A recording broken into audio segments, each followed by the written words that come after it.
Do you hear that? You are not dreaming. This is a different gaming world.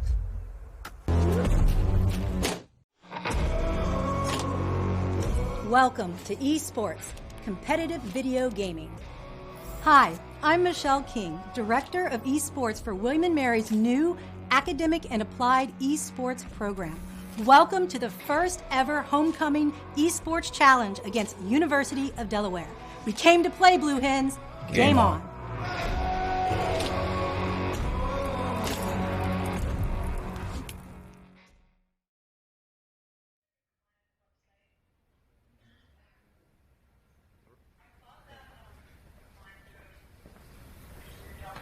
Hi, I'm Steve Kramark, Program Director for Esports at the University of Delaware. I'm standing outside our new state-of-the-art esports arena. On a normal day, this would be a bustling place with lots of members of our university community. Obviously, things are a little different this year. One of the great aspects to esports is that the technology allows participation from just about anywhere, down the street, across the country, indeed around the globe. This week, we're using that technology to bring together the top esports competitors from the University of Delaware and William & Mary in this first ever Homecoming Challenge. We're excited to bring this challenge to you in celebration of our Homecoming Week here at the University of Delaware. Thanks for watching, best of luck to all of our competitors, and go Blue Hens!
Thanks for watching this portion of our first ever Esports Homecoming Challenge.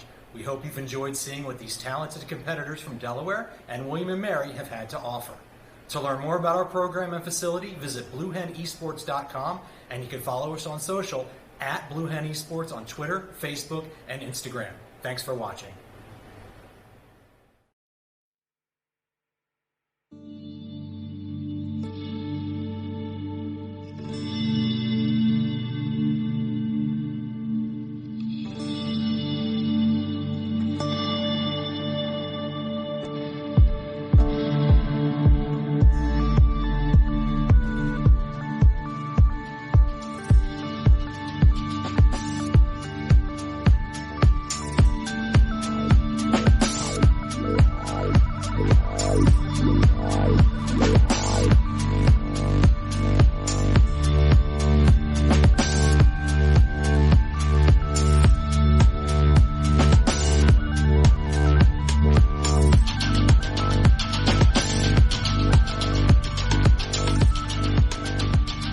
Hello, everybody, and welcome to week 3 of the EGFC Season 2 Super Smash Bros. And before we get into the games for today, we have a very special game to bring to you. We have William and Mary going up against the University of Delaware for their homecoming match. They haven't been able to play against each other in those physical sports, but we have esports to bring you to bridge the gap. And it's going to be a banger series coming in today.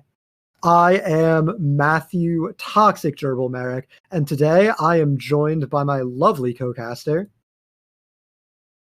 My name is Joe, aka Soy Sauce, Joe Soyston, and I am excited for this upcoming match. I don't know anything about either of these two teams, but I have a feeling that it's going to be a wild one. Yeah, every time we get to watch Smash, it's always a great time. You don't need that background knowledge, it's it helps enrich the experience, but just watching two players go at it when they really know what they're doing, it's always great. For those of you who are unaware of the format, EGF uses a modified format for a crew battle. We have two teams of 5 players going against each other here. Each stock remaining after a game in our crew battle here will net their team 1 point, and each player will play a best of 3 against the other player. Whoever wins the best of 3 gets an initial 2 points, additional 2 points for their team. It's a little bit confusing at first, but as we get into it, as we see some games unfold, I'm sure you guys at home will understand. And speaking of games unfolding, we are getting straight into it. We have William and Mary's Loco going up against University of Delaware's Inferno in this game 1 here. And a DLC matchup to start, Banjo versus Joker. I think this matchup can be pretty even. It all kind of depends on how Joker wants to approach Banjo, because Banjo has a lot of punching moves, but down air to up air will always work. It's the classic in the teabag right coming up from Loco. You love to see it right off the bat, sending the message, and there it is, the F smash to answer. Yeah, these players are really going into it. Luco going in hard. You're talking about how Joker really has to find the openings, and I do think he has that tier advantage. It's on him to really determine the pace of the match, but so far Inferno going in with a clean 72% combo out the gate here. 87 just still racking it up more and more, burning one of his Wonder Wings. We still got 4 left in the tank. Luco sitting at 87%, not feeling too safe, but he does have a nice edgeguard sequence going on. Yeah, and Joker is one of those characters that can just rack up percentage, but it's about finding that kill move. You can rack up all this percent, but Banjo's got Wonder Wing to get through some of these bullets. And I'm wondering how he's going to find, something like the down air to up smash again. But there's the answer. Maybe you don't need the true combo when you can just have the punish on a poorly spaced dash attack. Inferno taking the stock, going up. Only 80% leaves him plenty of extra time to earn some more extra credit. Comboing it with his grenade to punish that counter from the Joker means this extra credit will build more and more. Already 35%. And Luco really needs to find a kill move to take the stock. And with Arsene coming in, he will find it immediately. Now, percent back down to 0. Last stock for Inferno, but Luco is so behind. There's so much ground to make up in game 1 here. And you can see Banjo's just trying to kill a little bit of time. He's trying to get rid of that Arsene. If he lands a multi-hit, it will go down faster, but it's just so challenging because all those moves while Arsene is on the field just get larger and larger and do more damage. Yeah, it's so hard to beat Arsene, but Inferno makes it happen. But already we see Luco almost back with full Arsene meter, means a comeback could be very imminent here. Inferno needs to make the next hit count if he wants to take this game, or else the big scary red man is going to make an appearance, and scary is definitely the best word to put on it in this scenario. But Inferno finds it again. All 3 stocks taken from an up smash there. If it works the first time, why not do it again? Oh, for sure, yeah. First time, it was a poorly spaced dash attack getting punched by the up smash. This time, it's an up air, I believe, but that up smash, Banjo's biggest kill threat besides, of course, the Wonder Wing, means that Inferno will earn himself 1 point for his team, and I said it at the start. I was explaining the format. Inferno, he won that game 1 with 1 stock remaining, which means he has now earned 1 point for his team. If he wins the next one, he will earn the stocks for his team based on how many he had left, plus an additional 2 points for winning the best of 3 against Luco. That is the format. And we are going to cut to a very short break while the players talk about where they're going for game 2. We just got to let them figure it out, do their bans real quick, make sure everything's running properly on our end, and we'll be back in just a minute.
Hello and welcome back, everybody. We are going to be getting into game 2 of this first set between Luco and Inferno. Luco, of course, representing William and Mary, and Inferno for University of Delaware in just a second. And now, can you bring me up to speed on how that game 1 went for anyone who didn't see it?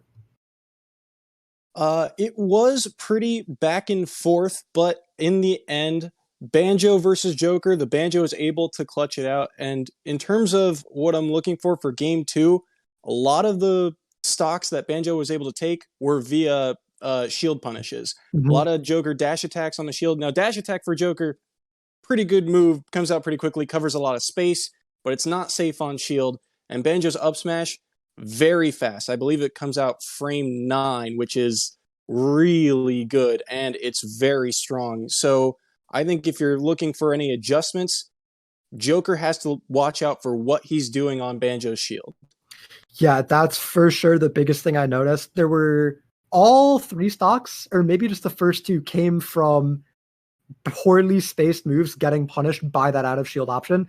Now, if we're going to talk about the more offensive side of the gameplay, I do want to see more of those really clean, crisp combo strings coming out from Luco on the Joker, and we'll see if he's able to pull that out. It's what his character is really known for, and we didn't see too much of it. And of course, Pokemon Stadium 2, a stage where we can definitely see that happen. So Luco already out the gate, getting some early percent, but not converting it into much more yet. Yeah, and you'll see towards the end of the last game, Joker started to land some Rebels guards. That's also going to be very potent, especially if he's able to time those correctly. You know, just having, the longer you can have Arsene on the field if you're a Joker, the better. It's just so powerful, so potent in a matchup like this. Yeah, this is not a matchup where you win it by inches. You can't play that really mobile style in this matchup. There's too many things that Banjo can do to really punish that. So you need to be getting those Rebels guards to build up your Arsene so you can play the beefier, harder hitting playstyle instead and really contest the Banjo where he feels more comfortable. One thing I'm noticing from Banjo, too, is he's his use of Wonder Wing. You only get 5 of them per stock, and he's done a pretty good job of holding on to them. Yeah, but at times, you kind of have to think about holding on to them too much. I've never seen him run out of Wonder Wings, which means he's not getting as much value out of every stock as he could be. Right, and those Wonder Wings will start to kill right around, I believe, just right now, 100%. Yeah. The Wonder Wings are getting in range. Yeah, but that up smash will, and now we're back to an even game. We did see Inferno's first stock get taken by a really clean combo from Luco earlier, so now we are, in fact, back to even in a clean little early string coming out. the Aegon to extend it a little bit, but not finding any more follow-ups off of that little knockup it gives. But already 46% on Inferno. A clean little counter hit, but Inferno needs a big neutral opening to really combo Luco, and he's not finding any. This Wonder Wing could be something. We're in a little bit of an edge trap situation. Luco, here's the issue. Arsene's going to come out now, and Arsene, he's going to answer all that percent. Yeah, he's going to answer the percent, and he's going to get more back, probably, but the Wonder Wing takes a solid chunk out of the meter. Arsene running low. This Edgeguard is going to be the last opportunity, but Luco makes the most of it, finding the kill right as Arsene is about to run out. And now, 91% on him means that there is still more work for Inferno to do before he can look for the kill, and all that work means more time for Luco to rack up percent. That Joker back air is just so good. It covers so much space and does so much knockback. It's so good, especially when Arsene is on the field. You see him even using it in neutral, too. Yeah, and Inferno not quite finding the ledge trap with those neutrals. He got one, but he couldn't turn it into a kill. And now Luco sitting at 140. You need to take this stock. You can't let your opponent sit at these high percents. And we see Inferno getting a little bit desperate, throwing out the Wonder Wings. He only has 3 left on this stock, and he still has to find the kill. Inferno is already at 80% almost on his stock. And just now he evens his up. It's a high hill to climb. It's not impossible, but Joker is such a consistent character that it's hard to make these comebacks happen. One of the most damaging moves that Banjo has is that grenade. If he can land some of these grenades that he's using for spacing tools right now, he might be able to get this percent back into kill range. But he's got to find a way back to ledge. 125, we see the ledge trap here. Luco trying to make it happen, but Inferno takes center stage. Luco retreating to the corner a little bit, maybe playing a little bit unconfident or just trying to be as safe as possible. He knows he has it clean, but when you start trying to play safe, that's when you kind of start trying to play stupid too.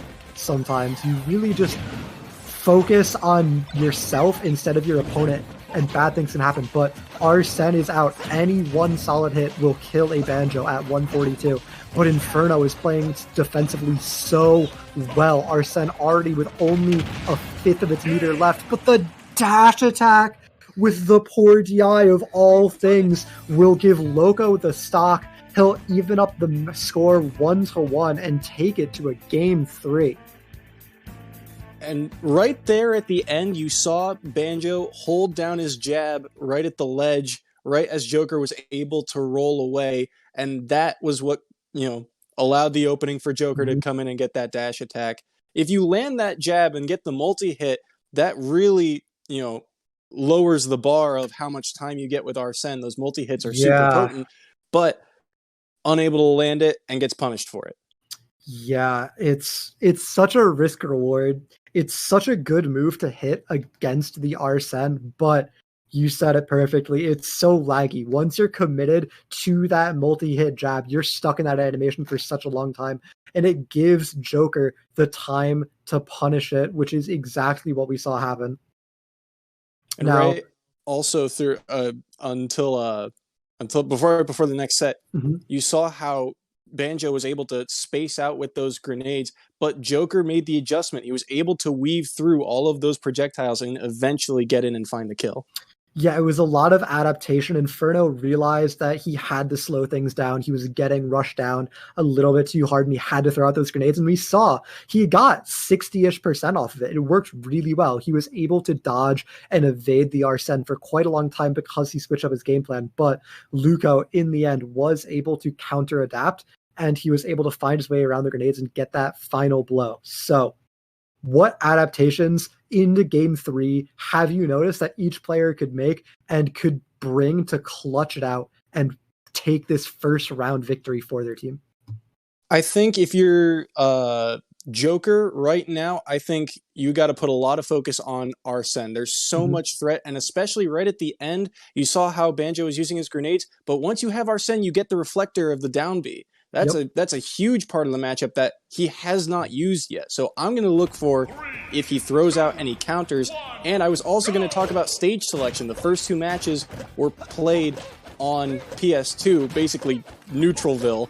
And Now we see Kalos, and I think Kalos, the one part here that I like for Joker is that you do have the ability to wall jump. Yeah. And even these high platforms, we see Luco making great use out of. Inferno really just wants to camp out on this flat stage, taking zone control with these grenades, but Luco, at the start of this game, just sat on that high platform, and he said, man, you can throw these all day, but they don't bounce that high, bro. So... Eventually, he did come down, and we saw he ate so much damage out of grenades because of this stage pick. But now that Arsene is out, he has a chance to even things back up a little bit. Yeah, I think this stage absolutely favors the Banjo because of the space that this stage allows you to get. Now, I do think you can kill earlier with Joker off the sides of the map, but... you can see now how difficult it is for Joker to get in. He's got to deal with all those projectiles really and a beautiful Nair Gimp from Banjo. Yeah, Joker's recovery is surprisingly hard to get. If it on paper, it looks like this really predictable tether recovery that's super easy to intercept, but he has so many mix-ups because of how long range it is. He can really change up the timings of it. He can go up early, he can hold on to the tether and then go up later. There's so many things the Joker can do that the Nair Gimp looks trivial. Yeah, the Nair Gimp looks trivial, but it's so hard to stress how clean it was to find that and how important it is to get that early lead. Only 76% on Inferno. He's now lapping Luco, and that jab multi-hit burning through the Arsene means it's such an uphill battle for Luco here. He has to take an entire stock, and he's only got one more Arsene maybe left on his current one before he has to go down to one stock remaining. Luckily, Banjo out of Wonder Wings there, you saw, and there it is, the back air, the classic edge guard. Mm-hmm. Yeah, you just throw them out. It's such a low lag, spammable move. You can just sit at the edge and just zone your opponent with them, make them come to you and deny that space. But still, we see that clean edge guard, but it's still 120% on Luco. Inferno is so ahead, and he knows it. He's just playing high, throwing these projectiles, making Luco make a mistake, and when he finally does, he finds the punish, he gets the up smash, and now, once again, an entire stock lead as Luco eats more and more grenades and falls further behind. Yeah, and he knows that Joker has to come to him in this matchup because of that stock lead, because of all that percent, and he knows that, you know, shield up smash is probably just the way to go, especially when you rack up all that percentage. Yeah, God, there's some tools that you just feel bad getting hit by, but they're so strong that they hit you anyway. And shield up smash is certainly one of those for Banjo. You know it's coming. You know you have to avoid it, but sometimes you really just can't. And already 81% wearing out that Arsene means that Luco is certainly in danger of that happening again. It will probably come around now, but we don't even need it. Another Nair Gimp for Inferno means he will secure a 2-stock victory and bring Delaware up to a 4-1 lead after this first set. That was a huge adjustment by Banjo to go off stage and land those nairs, knowing that there was going to be no chance of him getting Arsene and saving himself. To go off stage, it can be risky a little bit as Banjo, but you saw, you know, just the quick dip down, do the nair, drag him down with you, and then quickly get back to stage. Worked twice in that set. Huge adjustment on his part. Great stuff. Yeah, we were talking about, like, what can the players do to really improve their chances? And yeah, hitting the really hard Nair Gimps on the Joker is certainly something you can do to improve your chances in this match, especially when you do it twice. And it's important to note, he didn't do that the first two matches. He barely went off stage. Going for them. Yeah, he barely went off stage, you know, to try and edgeguard the Joker the first two matches. Now, most of the time when Joker was off stage, he had Arsene, which makes it a little bit more difficult. But he took his opportunity. He saw that there was no Arsene on the board, and he went for it. Yeah, and it paid off completely for him. Not only did he win the set and earn the 2 points for winning the set for his team, he also won it in a 2 stock, which earns an extra 2 points. So for anyone confused by the format, you can see that the score is currently 5 points for University of Delaware to the 1 point for William and Mary. That's because Inferno took game 1 and game 3 in a 1 stock and a 2 stock respectively, earning 3 points for his team. And then he got 2 more on top of that for winning the set, bringing it to 5 in total for Delaware. Luco, on the other hand, took a 1 stock in game 2, earning 1 point back for William and Mary. So that is where we are at in the current state of affairs in the match. And coming up next, we have S. Rice coming in to represent William and Mary against a representative from University of Delaware. So stay tuned and we'll be back in just a few minutes.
Hello and welcome back, everybody. We are coming in here, William and Mary against University of Delaware for their homecoming match.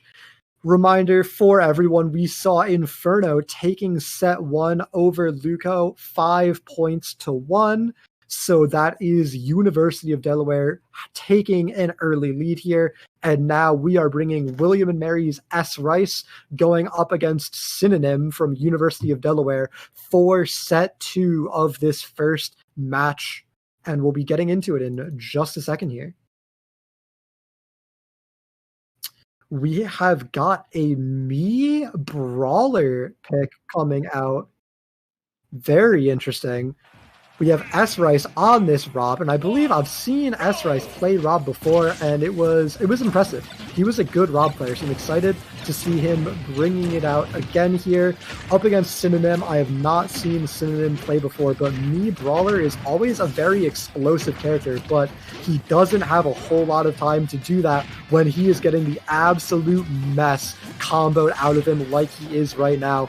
S. Rice is out to an incredibly commanding lead, 98-7 here, looking for the down air to close it out, and the up smash, he actually finds it. Oh my god. Synonym jumping into the up smash, and a clean almost 0 to death by S. Rice, only getting hit once on that first stock, taking a little bit of return percent onto himself here in this second stock from Synonym, but still such a commanding lead.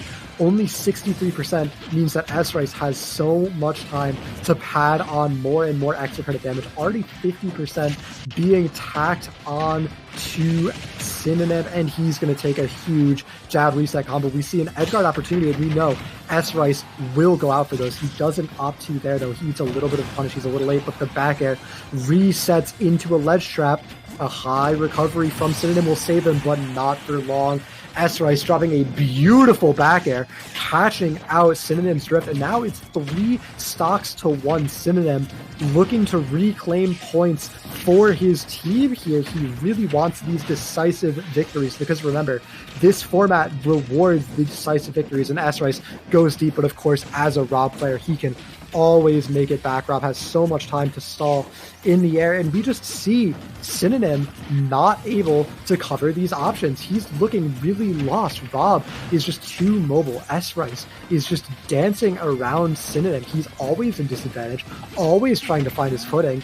He finds a couple combos and stray hits here and there on S. Rice, but it's absolutely S. Rice completely determining the pace as he once again catches out Synonym's movement with a clean up air and just takes the stock. 3 stocks to 0 is the opening game for S. Rice. He takes a nice commanding lead, and honestly, I like to talk a lot about what adaptations players can make going into game 2 and into game 3, but I'm going to be real. That looked absolutely one-sided. S. Rice just completely destroyed Synonym there. That was so fast that I didn't even get to speak, because S. Rice just got the Me Brawler just got smothered. You know, I was about to say Rob had, he was doing such a good job of covering so many options, and right on the last stock for Me Brawler, you could tell he was just hunting. He was just hunting for any kind of opening, throwing out up tilts, throwing out up smashes, things like that. He was just searching for any kind of opening, because Rob did such a good job of covering so many options. And even when he gave him space, Rob thrives in space. He's got the gyro, he's got the laser. Me Brawler has to find a way in. And Rob just did such a good job of spacing around that. Yeah, Me Brawler is a very offensive character. He has great tools for applying pressure and keeping the pressure up. If you get into an early combo, you can get early conversions off of that up B. That's such a potent kill move. But when you're on the back foot the entire time, Mii Brawler really just looks like a fish out of water. It's uncomfortable to watch. And we are going straight into game 2 here on Smashville, an even smaller, even more claustrophobic stage. It should favor the Mii Brawler, but with how this game has been going, with how dominant S-Rice has been, it might just make it feel even more claustrophobic for Cinnamon here. So many of Rob's aerials just cover so much space, and you can tell that Mii Brawler is just struggling to find a way in. Even when S-Rice is on the ground, that down smash would probably kill if it were any closer to the ledge. That was ambitious. Oh my god. I love to see it from S-Rice. You know S-Rice knows he's good, you know? Oh yes. And double up smash. The up smash. When you're on ledge, it is so scary because Rob just has so many options, and you do not want to get gyro clipped like that. We've seen so many times the gyro setups lead to that dangerous down air, and all it takes is one miss input on the ledge, one roll, and Rob just has so many options to cover. Yeah, Rob's edge trapping is absolutely terrifying, and we see it again here as Synonym is sent off stage back to the ledge. That neutral air covers so much space, and just look at how awkward it is to be a Mii Brawler on the ledge against a Rob. You just don't have the tools to get off. It's so hard every time you want to do it, but we see Synonym getting a solid couple of hits here, looking to hold his own in the neutral, but once again, he's back off stage, getting ledge trapped by that gyro again, and there's the gyro confirmed you were talking about, and now 110% on S-Rice, looking to make another 3-stock happen. Synonym, the game may be out of his mind, but remember, every single stock in this format counts, and it's on Synonym's back to close out this stock at 110%, but he drops too low. Oh, no. Just wasn't quite able to make it back. Mii Brawler is such a gas cannon character. You can make that one mistake and it can really cost you, and that is the full 8 points possible for a set going in S-Rice's favor. An absolutely dominant showing coming out from him. Yeah, it's tragic when you miss an up B like that to grab the ledge. That's just the life of a Mii Brawler, is when your up B is just too short. But you saw here, one of the big things about that matchup I want to note is Mii Brawler tried to make the adjustment of catching Rob on his landings, because you saw how many times Rob could up B into the air. Once Rob was up in the air, you typically try and find a way to catch a character on their landing, but Rob has so much mobility in the air. His back air pushes him away. He's got side B, which is so punishing on shield. He's got so many options from the air that it was so difficult to catch him, and that's where the Mii Brawler, I think, struggled the most. Yeah, it's such a matchup where if you're not constantly on the offensive, if you're not the one always looking to create the openings and make the plays, it feels so hard. Rob has those fired hitboxes. They act as pseudo disjoints. He can stall. He can mix up so much that it feels so hard to make anything really big happen if you are that Mii Brawler player. And even then, S-Rice was just playing on another level compared to Synonym there. It was really impressive. He was going for some really crazy smash attacks, and a lot of them were connecting. But with that, we see the score going 9-5 in William and Mary's favor. I said it, 8 points, the maximum possible, going over back to William and Mary thanks to S-Rice's performance here. So we're going to see, can University of Delaware bring it back? Can they take the lead back into their favor? Or will William and Mary win this next set and balloon their lead? It's on William and Mary's outer rim versus University of Delaware's Austin to determine it, and we will find out in just a few minutes.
Hello and welcome back, everybody. We are in set 3 of William & Mary up against University of Delaware here. We have William & Mary's Outer Rim joining the arena up against University of Delaware's Austin for set 3 here. We just saw William & Mary take an 8-point set against University of Delaware and an incredibly impressive showing. So it's a lot of pressure going on to Austin to make a comeback happen. They are now down when they started out up 4 points. They're now down 4. So it's a lot to ask of one player, but 4 points is not a big difference to have to make up. So we'll see if Austin can pull it off.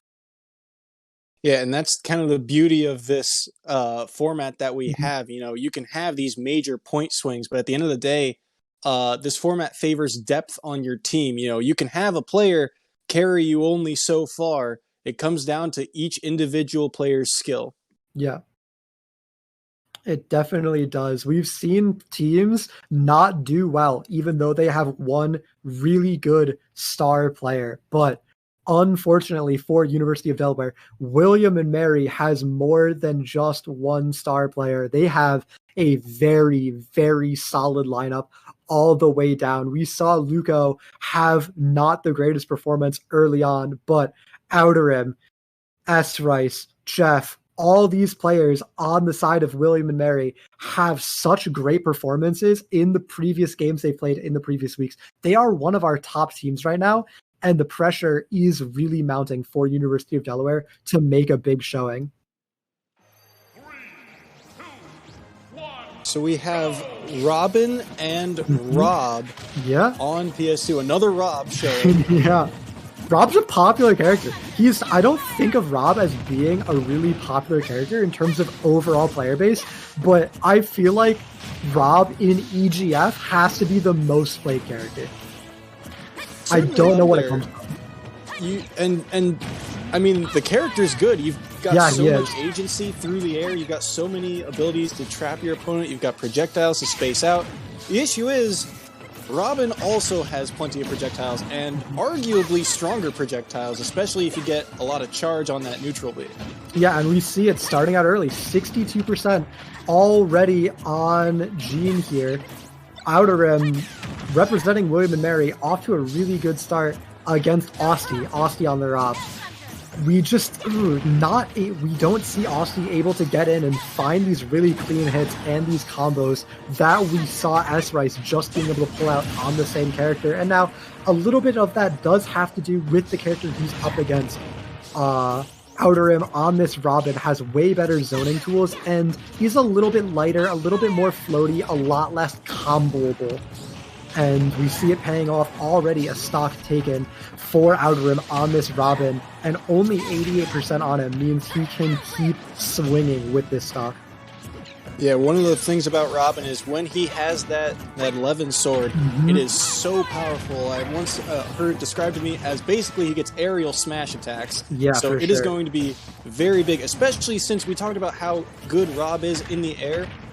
To avoid that sword, it's going to be very difficult. That sword also covers a lot of space. Ooh, but we do see a great ledge trap from Austin to even up the stock count. Unfortunately, he is still down a very solid chunk of percent, and it just keeps growing as we see him trying to weave around these hitboxes, these projectiles being thrown out by Outer Rim in a solid little combo. Will even thinks up with a great reversal from Outer Rim, using that Levin sword disjoint hitbox to just slice through that gyro and find a nice conversion. But great DI from Austin to survive that Levin sword back air, but the next big hit will do it. He can't be getting comfortable. One of those things you have to keep awareness of is how much of each spell Robin has. And you see right there, great that is punish. Absolutely going to do it. A side B is super committal, and on a shield it does do a decent amount of shield damage, but you're going to get punished for it if it doesn't break. Yeah, and it did not break, and he did get punished. That's just how it goes. And now 98% on Outer Rim, certainly within kill percent of something like a back air or an up smash, but those up airs are going to need more percent racked on before they're going to be killing from the side of this Rob. So Outerim on this Robin is sitting pretty as he puts 74% onto Austy's Robin. The back air at center stage won't quite do it. We really need to see a big kill confirm. That up smash was almost it, but not quite finding the spacing means that Outerim will live to see another day. This kill confirm will do it. We see the mash out too early, gets punished. And now we're going to need to see a miracle comeback from Austy here. 91% means he's going to need to play almost perfectly because that Levin sword is so scary. You see Rob searching for these Nair chains just to try and rack up some percent, try and get this game back to even. It's so dangerous, though, at 91. A bad Nair on a shield could lead to an up smash or even a down smash trying to catch a landing. Yeah, it's so scary for Austy here, but he's making it happen. He hasn't been hit in so long, and now all of a sudden, things are back to even. The back air won't quite kill. Good DI from Austy's part. He goes for a high recovery, stalls in the air for a long time, but you have to land eventually, and he makes it down. The grab, Robin doesn't have kill confirms off of a grab, so at 127, it has to be an edge trap or a raw smash attack to do it for Outerim, but that Levin sword is back online. And the side B, or the down B rather, from Ledge will complete the comeback for Austy. I said it would be a hard comeback. I said it would feel incredibly difficult, and it did. Austy had to play absolutely perfectly on that last stock, but he makes it happen, and he takes the game 1-0 and brings a point back for University of Delaware. And one of the things of note there was you saw how dangerous it was for him to be off stage. He had to be so careful with his recovery. And one of the things I forgot about, that side B, that rotation move, it also acts as a reflector. And so you saw right at the end there, you know, if Robin's just throwing out neutral Bs just to try and create some space, he could reflect one back. And right at the end, it was so powerful. Yeah, not even needing the reflector portion of it, just using it to blow through the projectile, completely neutralizing it, and getting to that hard-hitting final hit of that down B. It means that he'll be able to take the stock really early. I didn't see the exact percent that Outerim died at, but I think it had to have been under 100. It was an early stock. It was right around 100, I believe, but still. It was just such a great job by Rob to just find a way back to Ledge and find a way to keep fighting. Yeah, we didn't even see the kill screen, right? The game didn't even register. I think it was some uncomfortable DI. I don't think Outerim thought he was going to die, and I think he was DIing for positioning instead of for survival. Yeah, that can happen in a scenario like that, where you're trying to prepare yourself for your next move, and all of a sudden you get hit. And all of a sudden, your DI is not where it needs to be. Yeah, it was quite a comeback, and we're just waiting a little bit longer for the players to select the next stage they're going to be going to. And while we're waiting, what stage do you think Outerim should be selecting in this matchup? That's tough. I think for both of these characters, they really like space, so I wouldn't be surprised to see a stage like Kalos. Especially since you can kill off the sides a little easier for both of these characters. Not a lot of kills upward for either of these guys unless you land an up smash or you have Rob's classic kill confirm that we saw the down throw to up smash. Yep. So I'm looking for, where do they want to kill? Do they want to kill off the side or off the top? I mean, at the end of the day, I think what you're saying is that both these characters have very similar objectives, so the stage doesn't matter. They're going to get the same positives and negatives from any stage, so it's probably just going to be a matter of comfort. Right, and I also don't know... Oh, Yoshi's... Actually, yeah. I don't know. I feel like this is more of a stage that the Rob would want to pick. We see Rob have those great ladder combos from his up air, and tripods are very infamous for extending those ladder combos to insane lengths. So I'm not quite sure about the stage, but I'm not a Robin player. Outerim probably knows something that I don't. I do know one Robin player, and he did like this stage specifically. I wasn't sure exactly why, but I think you're right. We talked about how much space both of these characters like to have, but this is a very compact stage, and I do think you're right. The triplats on this stage absolutely favor Rob. Yeah, maybe it has something to do with the ledges. I'm not sure. We'll have to see. We'll have to keep an eye out for it. But already out the gate, we see something very different from game one. We see Asti out to a very nice early lead. He gets hit a little bit and loses the lead, but now it's a really nice edge trap situation. We just talked about how good edge trapping is for Rob, but he drops it. He's not quite able to make it back in time, and we just see both players sitting over 100%, looking for the big kill confirm. No Levin sword, importantly, for Outerim here. Means that it's going to be hard to find a kill, but he will find it in the end, and now 124% does not mean he feels comfortable by any means here. Any solid hit just like this could be the kill confirm. Great spot dodge breaking out of it, and Asti back to meet him to fish for that opening, for that hit to even things up, or else he's going to fall further and further behind.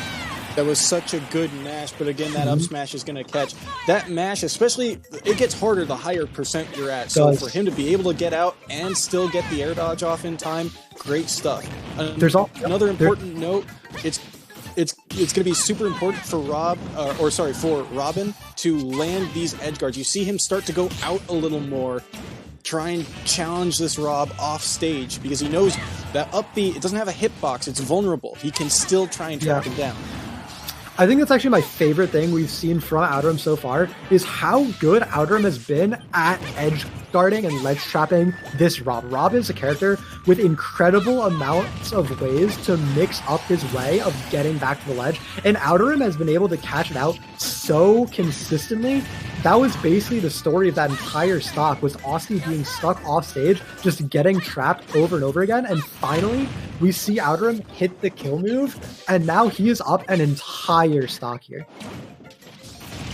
And one of the things for Robin, you saw the first stock was taken by the side B to forward air with Levin sword. That is a classic Robin combo. They always look for that move. Side B is such a good spacing tool, and that forward air is so dangerous. So is that side B, especially if you can carry them off stage.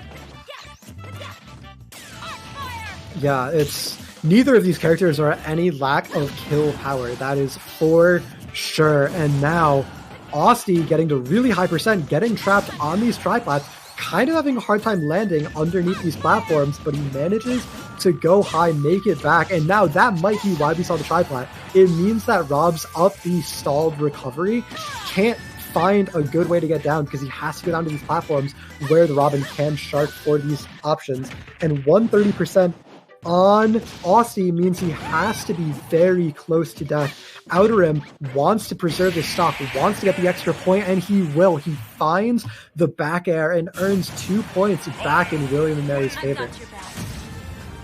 Yeah, dangerous roll there from middle of the stage. And of course, Robin's going to catch you with that back air. That Levin sword just so powerful. And the other thing you saw about those triplats is when you lose one of those items, like the sword or any of the books, you can see the book fly off them, and the height that it goes covers the platform, and that is a hitbox. It does, yeah. Another projectile to cover a platform. Yeah, it adds. Yeah, that might have been why Outerim opted to go for that triplat layout. Definitely not something I was thinking about when I saw it. And now we've seen both these players take one game, but it doesn't feel like the first game was Asti really coming out swinging and taking a solid victory. It feels like Outerim sort of ran out of steam at the end and wasn't able to just close it out. Meanwhile, game 2 felt way more like Outerim finding his footing and just retaining control throughout the entire game. So going into game 3, what's your predictions? Who do you think is going to come out on top here? Outerim definitely had the stronger showing in game 2, and I think part of the reason why was because he was able to not only space around Rob's projectiles, but he was also able to catch Rob out a couple times and get Rob off stage. We talked about Rob's aerial mobility, but he's vulnerable, and so he's pressuring him into these scenarios where he's forcing him basically into a corner, and that is a huge move. When you have the stage control as Rob, or as just as any character in this game, stage control can play such a massive part. Yeah, we see that over and over again. The biggest thing that Outerim is doing is he's forcing Osti into the corner. He's forcing him to be always recovering. And when Rob is recovering, he's a really hard time throwing out those hitboxes to protect himself. And we see Outerim getting the punishes on it. And now we are going into game 3 here. Different stage, a very different stage, as a matter of fact. We are going to Smashville instead of that tri-plat we were just on.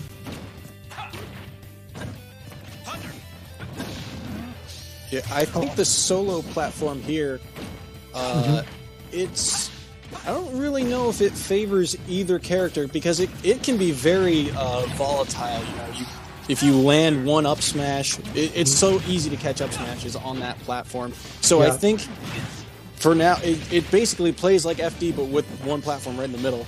Yeah, and it's such a good platform for Rob. It's at that perfect height for him to fish for up tilts and up smashes on.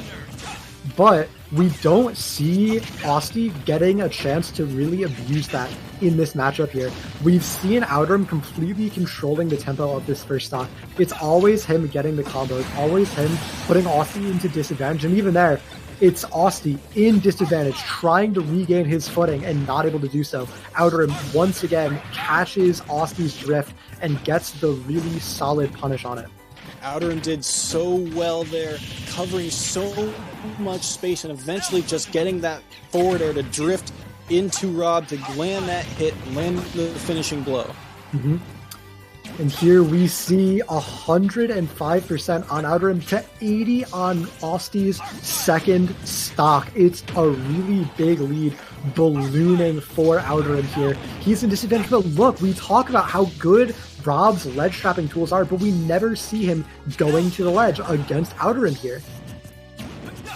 Yeah, and part of it is you have to have the time to kind of set up, and he just hasn't had it. You know, Robin has done a great job of throwing out those projectiles on stage, even threatening, you know, creating that little bit of threat area in neutral just to not allow any type of opening. Yeah, and a great catch on Osti's hands there as he held onto the ledge, but Osti answering back immediately, getting the down D to even up the stock count, but again, Outerim answering back immediately as well, evening up the percent count, but look, Outerim is up an entire stock here, 2-1. Yeah, and it's just tough, you know, when Robin is, you know, moving around, throwing out all these projectiles, not allowing you any space, when he has all the stage control in the world and he's got that Levin sword that's so potent in terms of kill options, it's just hard to find a way in. Yeah, it's so rough, and we see it perfectly here, 100%, great side piece connecting for Outerim here, and Osti kind of looking lost and not able to get off the ledge, and that's another 2 stock for Outerim here. A really great showing in game 2, and game 3 means he will earn 2 points for the game and 2 points for the set win, meaning he goes up another 5 net points for William and Mary. 13-6 is now the score difference, and William and Mary is looking poised to close it out and take the victory in this homecoming show match. The mark of a good player is their ability to adjust, and you saw Outerim from game 1, he knew he had it, but couldn't hold on, and then in game 2, he made the adjustments he needed to. He pressured more, he pressured the Rob all the way into a corner, all the way off stage, and eventually able to get that ledge trap and clean up the set. Yeah, for sure. It was, it started off a little rocky for Outerim. He lost his footing for just a little bit, but he was able to find it, catch back up, see what he needed to do. And then two stocks in a row is certainly a very solid showing. And with that, he earned 6 points to 1 for William and Mary to University of Delaware. The total being 15-6, and we're going to bring you game 4, set 4, in just a second between William and Mary and University of Delaware. We're going to go to a quick little break.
Hello and welcome back, everybody. We are getting straight into the game here. We have William and Mary's Barrett going up against University of Delaware's Geeman. Barrett, of course, as a Piranha Plant, and Geeman playing as the Pokemon trainer. And we're just getting straight into the matchup. How do you think this matchup goes? I think it's a little Pokemon trainer favored, mostly because Piranha Plant's got a little bit of weight to him, and a character like Squirtle can rack up a lot of percent, but you do have to respect the space of that down B. You saw how much range it has, and Pokemon trainer, of course, he's got all three Pokemon have so many different options to approach with. It's going to be interesting to see. I feel like every Pokemon trainer plays a little different. Yeah, there's so much skill expression in Pokemon Trainer. You have 3 movesets to work with, and there's just so many different things you can do on the character. Ivysaur, of course, as well, having really great kill power and really great combo potential. Makes him a force to be reckoned with, but as the percents get higher, we do see G go out to this Charizard, looking for the kill off stage with Barrett. Really great movement, not giving it to him in the Pineapple. Comes through, and unfortunately we see Geeman losing his first stock to a very sad SD, but when you're at 130 already, it doesn't feel that bad. Yeah, tragic there. Just, as you said, got pineappled. It can happen on this stage. It can happen on a couple stages, but yeah, it feels bad. It happens to the best of us. Everyone has it happen to them. But a great punish on that recovery for Geeman, but another he wanted the tip confirm. Too low, yeah. He wanted the stock so badly, and he got the, because that down B has a little bit of armor to it. But he had the right idea, get the kill and then go back, try and up B back to ledge, but he dipped a little too low to try and get it. Yeah, very sad, just not quite able to make it back. And now 2 stocks to 1 in Barrett's favor, and a percent lead for Barrett means he is looking poised to take a 2 stock in this game too. It's going to be a hard fight for Geeman, and I don't know if he has it in him so far. 120, and that's going to be the stock right there. Just as I was saying it, Barrett takes the 2-0 victory in this game 1. 2 more points going to William and Mary. And they just keep making this lead bigger and bigger. They've been one of our strongest teams throughout the previous weeks, and they are not letting it up in this homecoming rival match. Yeah, and you saw some unfortunate mistakes there from the Pokemon trainer, but at the end of the day, Piranha Plant was able to capitalize. You saw there, right at the very end, Nair from ledge with Ivysaur. It seems like a really good option. It does, yeah. If Piranha Plant's just holding his shield on ledge, you know exactly what's going to come out. Up smash every single time. That move scoops, and that move's got a lot of knockback. Yeah, it's just so many characters like to do those long-lasting multi-hit moves off of the ledge because they cover so many ledge options, but the one they really don't beat is shield at ledge. And we saw it come out. We saw the punish come through immediately for it. And Barrett, just another great player on the side of William and Mary, taking that game clean. And we're going to need to see some adaptations from Geeman going into game 2 if he wants to keep this a competitive set. And the biggest thing I think we need to see is the longer combos and the bigger punishes. You said it at the start. Piranha Plant is a heavy character, and when you're playing Squirtle and when you're playing Ivysaur, you need to get the long, high percent combo strings so that you can make the kills happen. Yeah, absolutely. We didn't see a whole lot of Squirtle. We saw Squirtle right at the start. He was able to rack up a little bit percent. I think he got around 40 or so. And then he just could not find a way in. So for him, he's got to be able to get those confirms. Squirtle and Ivysaur, as you said, the big combo characters. And Charizard right at the end, he really only used Charizard to try and kill, which Charizard's a heavyweight. He's got plenty of kill options. But you still have to get the characters to those kill percents. Mm-hmm.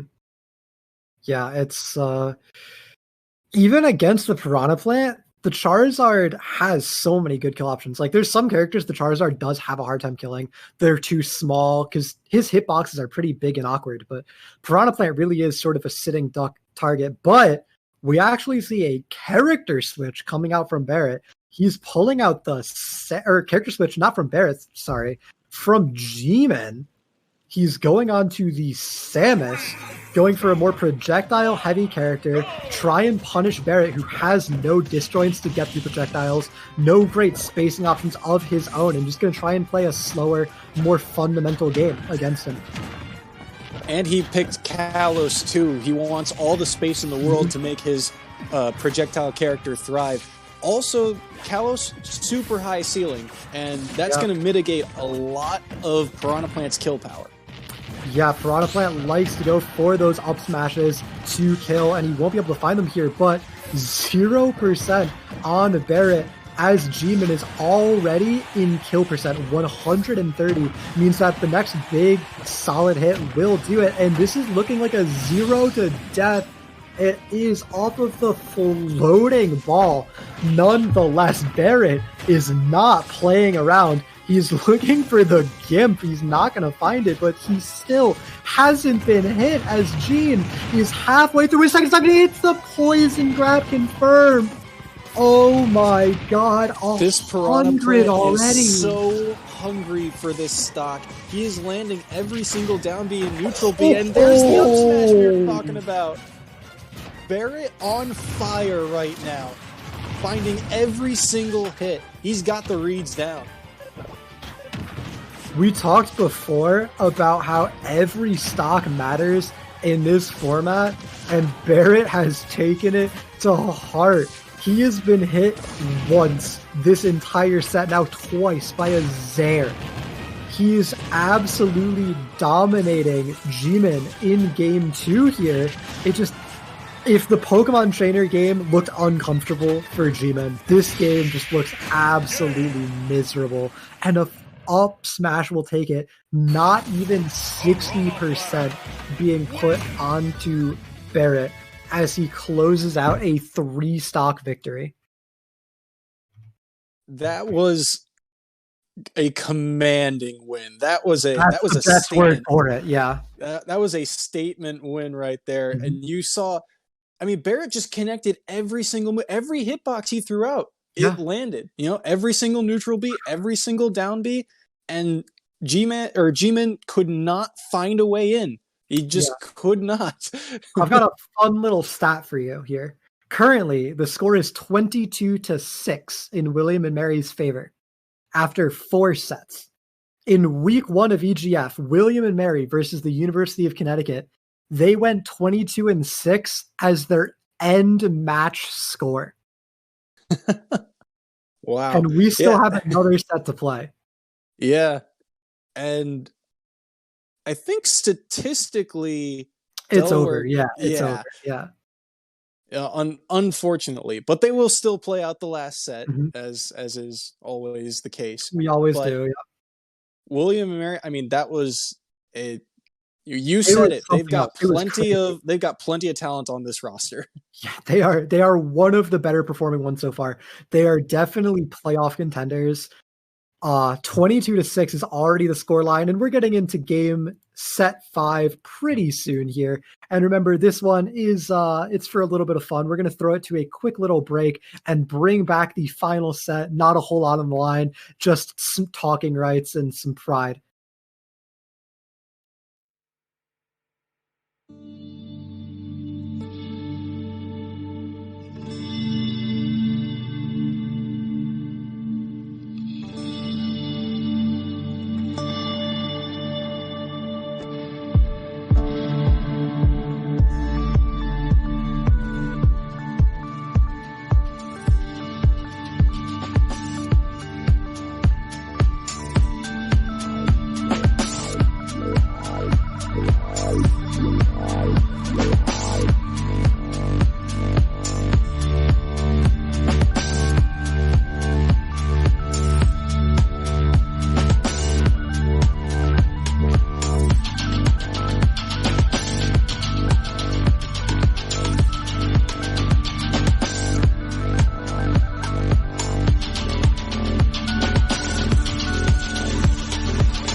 And welcome back, everybody. We're going to be getting into set 5 of this show match for homecoming between William & Mary and University of Delaware in just a moment. We just got off of the back of an incredibly commanding victory for the side of William & Mary.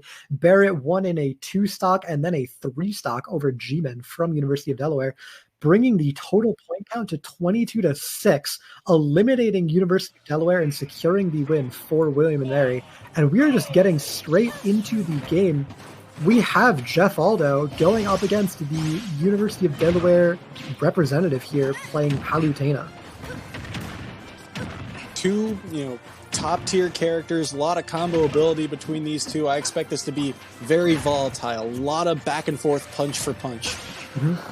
And I've gotten word we have DSF representing University of Delaware on this Palutena up against Jeff Aldo on the ZSS. And this is an incredibly explosive matchup. Both of these characters are very fast, very high mobility. They both want to play really fundamental, high-octane gameplays. So it's definitely one of the more exciting matchups in the game.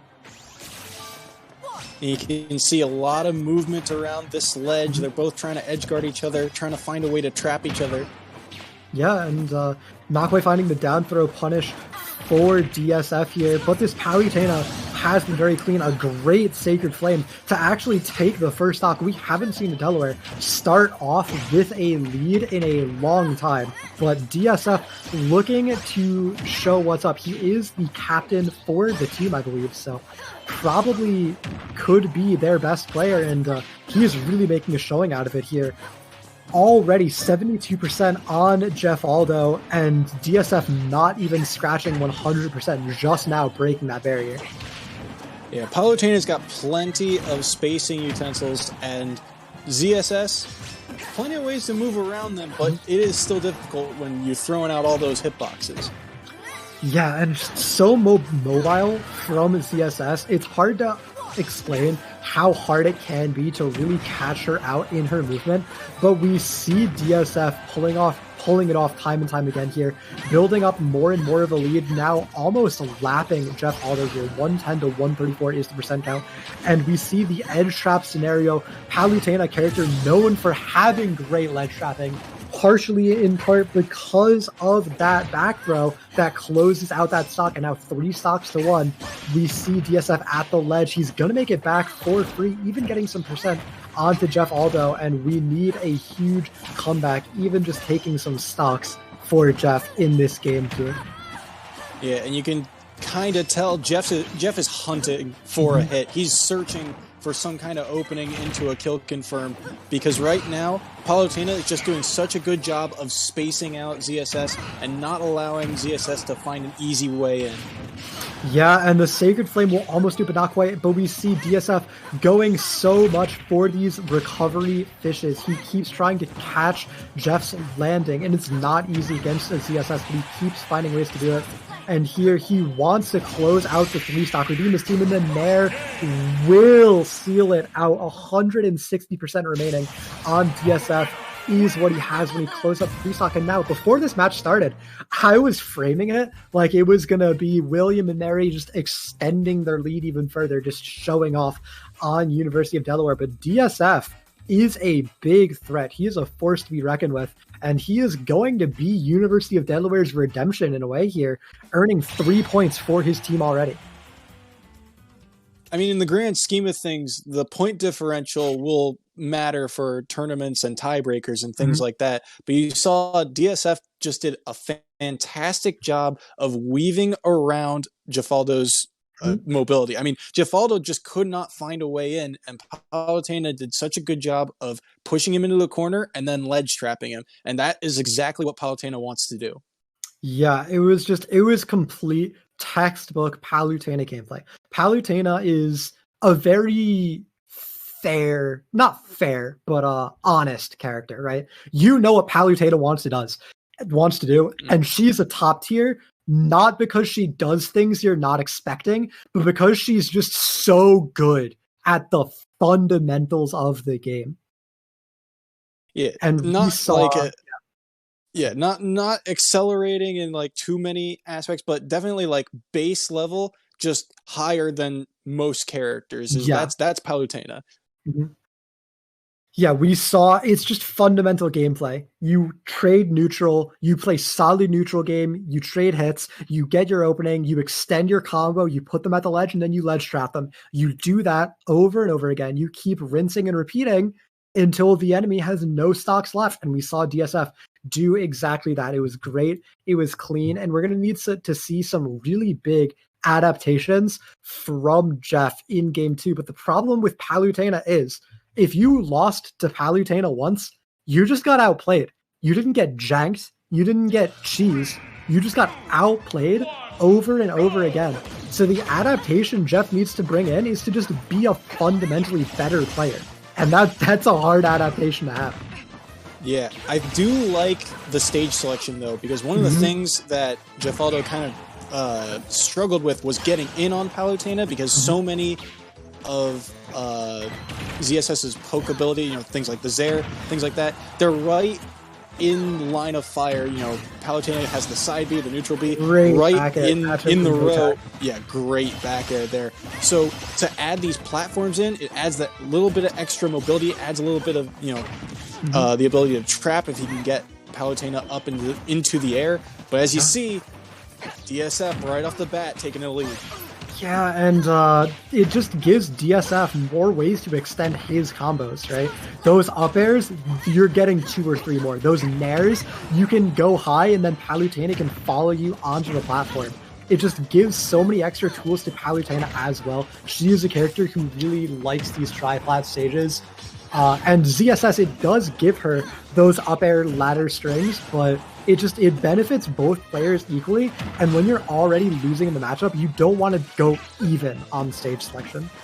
Yeah, it's kind of like, the end of both ends of the pendulum, right? Like you're just now accelerating the advantage to even higher.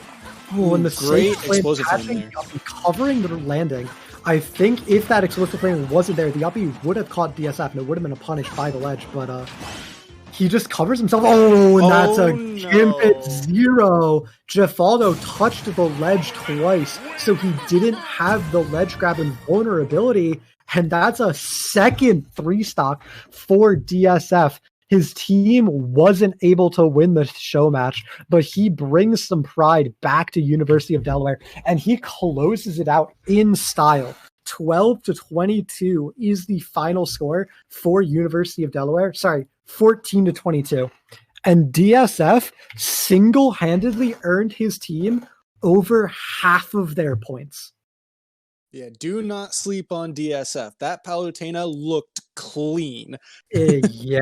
Whew. He was even hitting ledge cancels just to show off. Mm-hmm. And right at the end there, you had that feeling, right? As soon as ZSF goes off stage and you see Palutena is able to make it back, in the back of my head, I went, oh no. Oh no. Yeah. I can see the down air coming.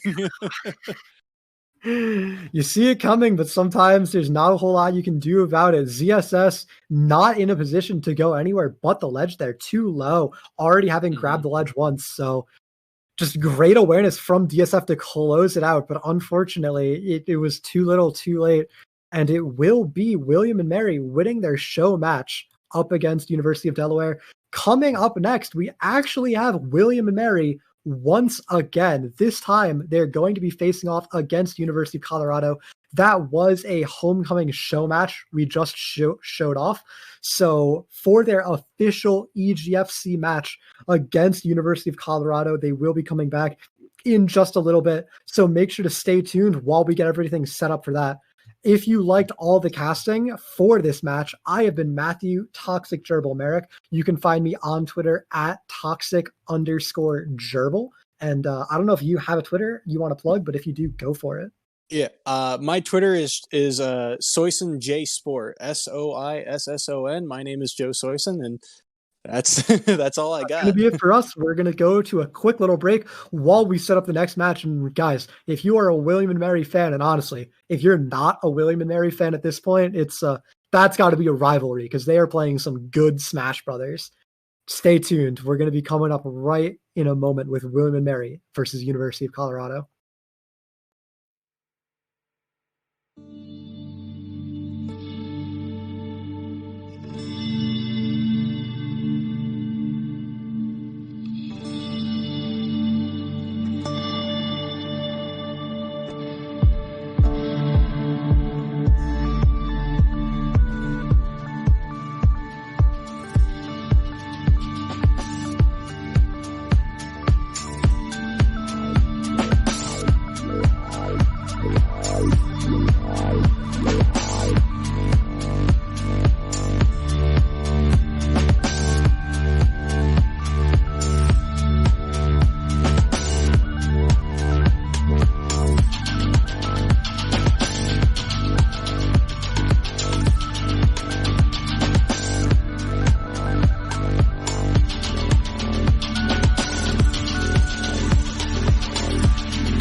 everybody, and welcome back.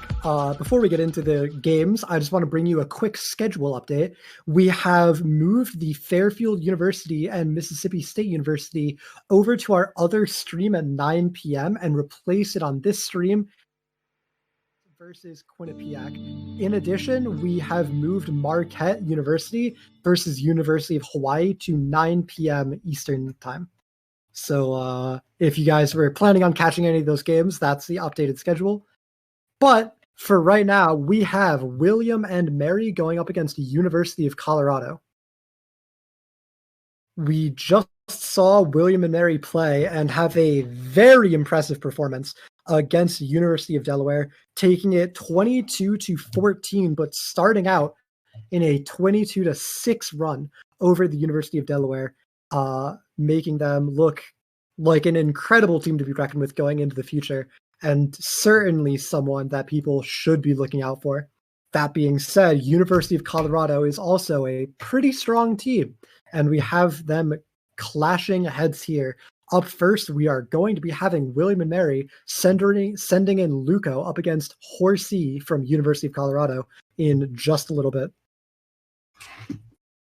And we saw in round one, we saw Luco play Joker, and I expect him to, continue to play Joker. We saw he struggled a little bit against Banjo in that first matchup, but I think he's got the warm-up down. We'll see how he does. It's going to be a Joker ditto right off the bat.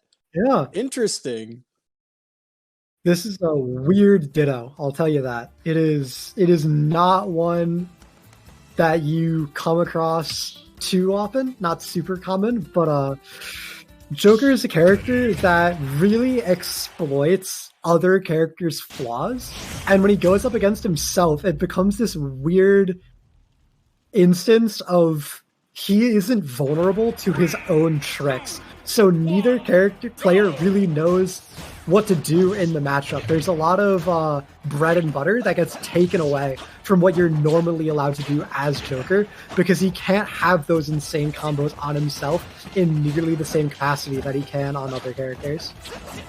Yeah, and one of the things I'm looking for right off the bat is the time that Arsene is on the field, because that's Joker's whole mechanic is that Arsene meter, right?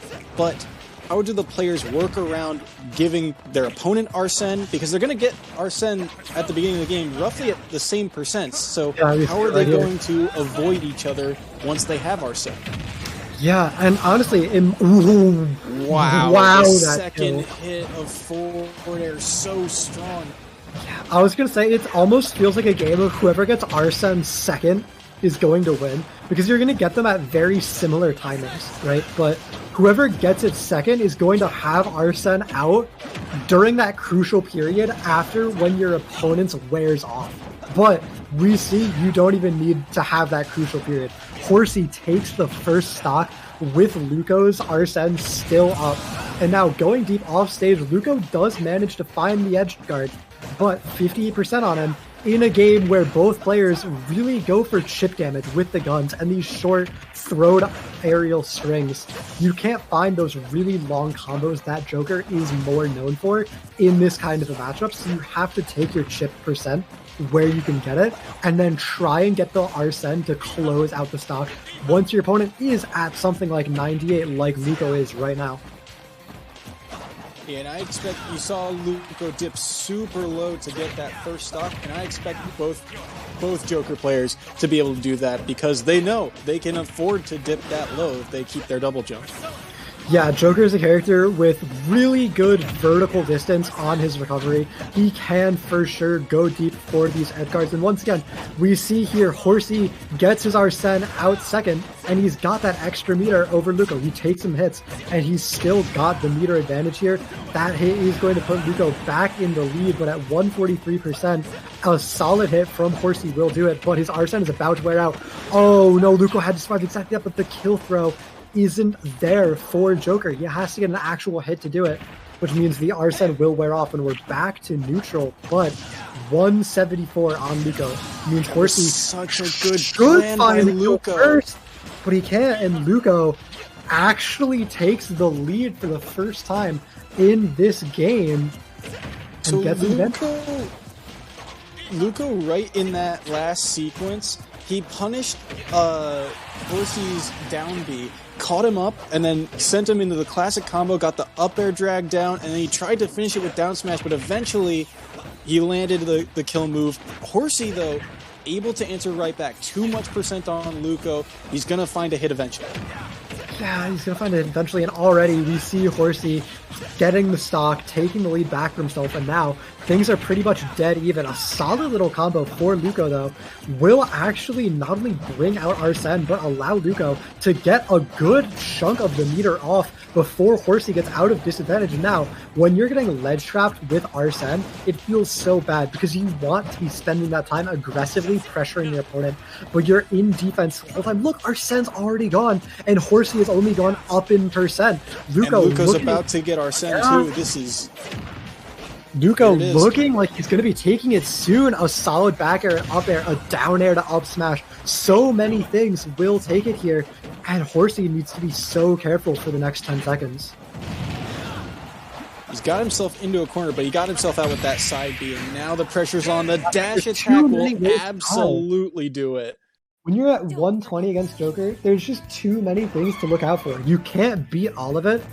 And we see what happens. That's the dash attack taking it. A one stock victory, right? For victory. Luco in a close game one there. It really did go both ways, but it was Luco coming out on top in the end. And as I said before, this matchup is such a weird one. It plays so differently than basically any other Joker matchup there is. Yeah, that time that you have Arsene on the field is so crucial. And I think the most interesting part, right at that last stock, Luco, instead of, trying to wait out the Arsene, he was so aggressive. He pushed Joker with Arsene into a corner, and he didn't even have Arsene. He was able to just space him out, get him to the corner, take away all that time that you have to have that kill power, and eventually, you're going to get Arsene eventually as Joker. And so Luco able to clutch that out, cover so much space, and that dash attack with Arsene gets that extra knockback, and at that percent, absolutely going to kill. Yeah, Arsene's really something. Yeah. Joker's a great character, but sometimes I look at him and I really wonder what was going through Sakurai said. It's just extra knockback on a combo heavy character can be so dangerous. You get your opponent to 100 and then all of a sudden you have Ganondorf. Like, what? Yeah, that's that. And you can just cover so much space, as you saw. Horsey did a very good job keeping away from Luco for the most part. Yeah. But eventually, these are two characters that they want to get into your face. They want to rack up all those multi-hits. And so that being the nature of the matchup, Luco being the more aggressive one, that's how he was able to clutch it out in game one. Yeah, it is really important to note that sometimes when your opponent has Arsene and it comes out in the middle of your combo, the best thing to do is to just keep playing aggressive like we saw Luco do and not let it get in your head. Just keep playing like how you are and don't let the Arsene get value. But this game, we see a little bit of aggression from Luco, but it keeps getting punished. He's really getting stuffed out.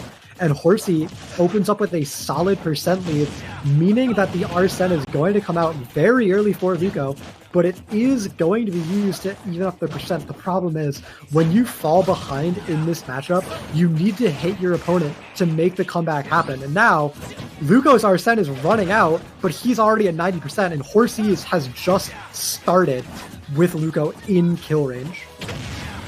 Yeah, and you saw there earlier, there it is. The Joker's, without Arsene, Joker's recovery is easily susceptible to guns. Those guns will actually kill you if the grapple grabs the ledge and you can't snap to it in time. So that is something to look out for as the match goes on. It's a super nice, easy gimp in the matchup that both players obviously can be pulling off. It's very important in the matchup just like this. Luco able to make it back with the Trump back air means that Horsey will take the first stock with only 96% on. Remember, 96% against the Joker, if there's no Arsene, is relatively safe, which means Horsey should probably be good to go until Loco's Arsene pops out, unless he keeps eating these chip damage jabs. But he does. The down smash sends him at a really bad angle, and the air dodge off stage will actually take his stock, and now things are back to dead even. Luco got the guns off stage, caught the grapple, and that's just an easy gimp for him. Yeah, it's incredibly fitting how even this matchup has been, given that it is a ditto. It's really great that these players are so evenly matched. Once again, we see Luco getting his Arsene popped first, which is always what you want to have happen in the matchup. If you can get your opponent into kill percent while their Arsene is out and not have them pressuring you, and then have your Arsene when your opponent is in that kill percent, it means great things. So Horsey here, having exactly that happen to him for the second time, it's what allowed him to take the first stock, and it probably could be what allows him to take the second. But Luco evading really well here, evening up percents, not getting hit by any tricks from Horsey's Arsene, means that the Arsene will just go out, and now percents are back to even with no Arsenes coming soon. So something we've seen both players do but not able to capitalize on, that up air is multi-hit, and you can use it to drag your opponent down into more combos just like that. That was dangerous there. Good quick reaction there by Horsey. But, you know, that up air combo, if you drag down, you can land another hit off it, and it's so important, but neither of these players have really been able to capitalize off it. Yeah, it's something that typically heavier characters and bigger bodied characters fall prey to more often, but now Luco finding a really great up smash, just intercepting Horsey's movement, will actually give him the lead in the game here. 127% can definitely be taken away very quickly, but with this Arsene, Horsey has to play scared. We could see a big combo come out, but we're not going to. Great way to even up, and now we're back to dead even percent here. Last stock. Horsey has done a really good job of landing these ledge trumps and making Luco vulnerable.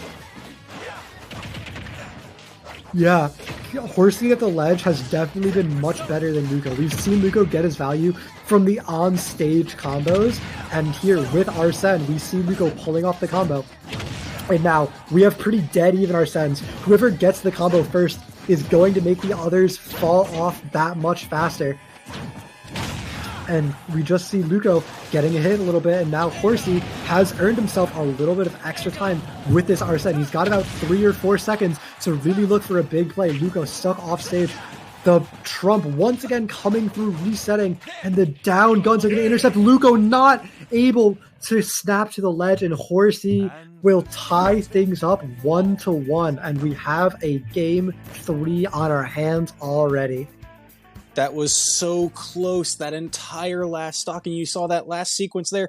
They both had Arsene on the opposite ledge. They were both just trying to swing at each other, just trying to get the other one to go off stage, and eventually they find themselves off stage on the other side. And once again, Horsey's ledge play, his ability to land those ledge trumps into back airs and eventually there get the guns downward to get the gimp, earned him the win. And you said it. You said those down guns would be so important in the matchup. And we saw a whole lot of stocks in that game to be taken from it. Very important ones too.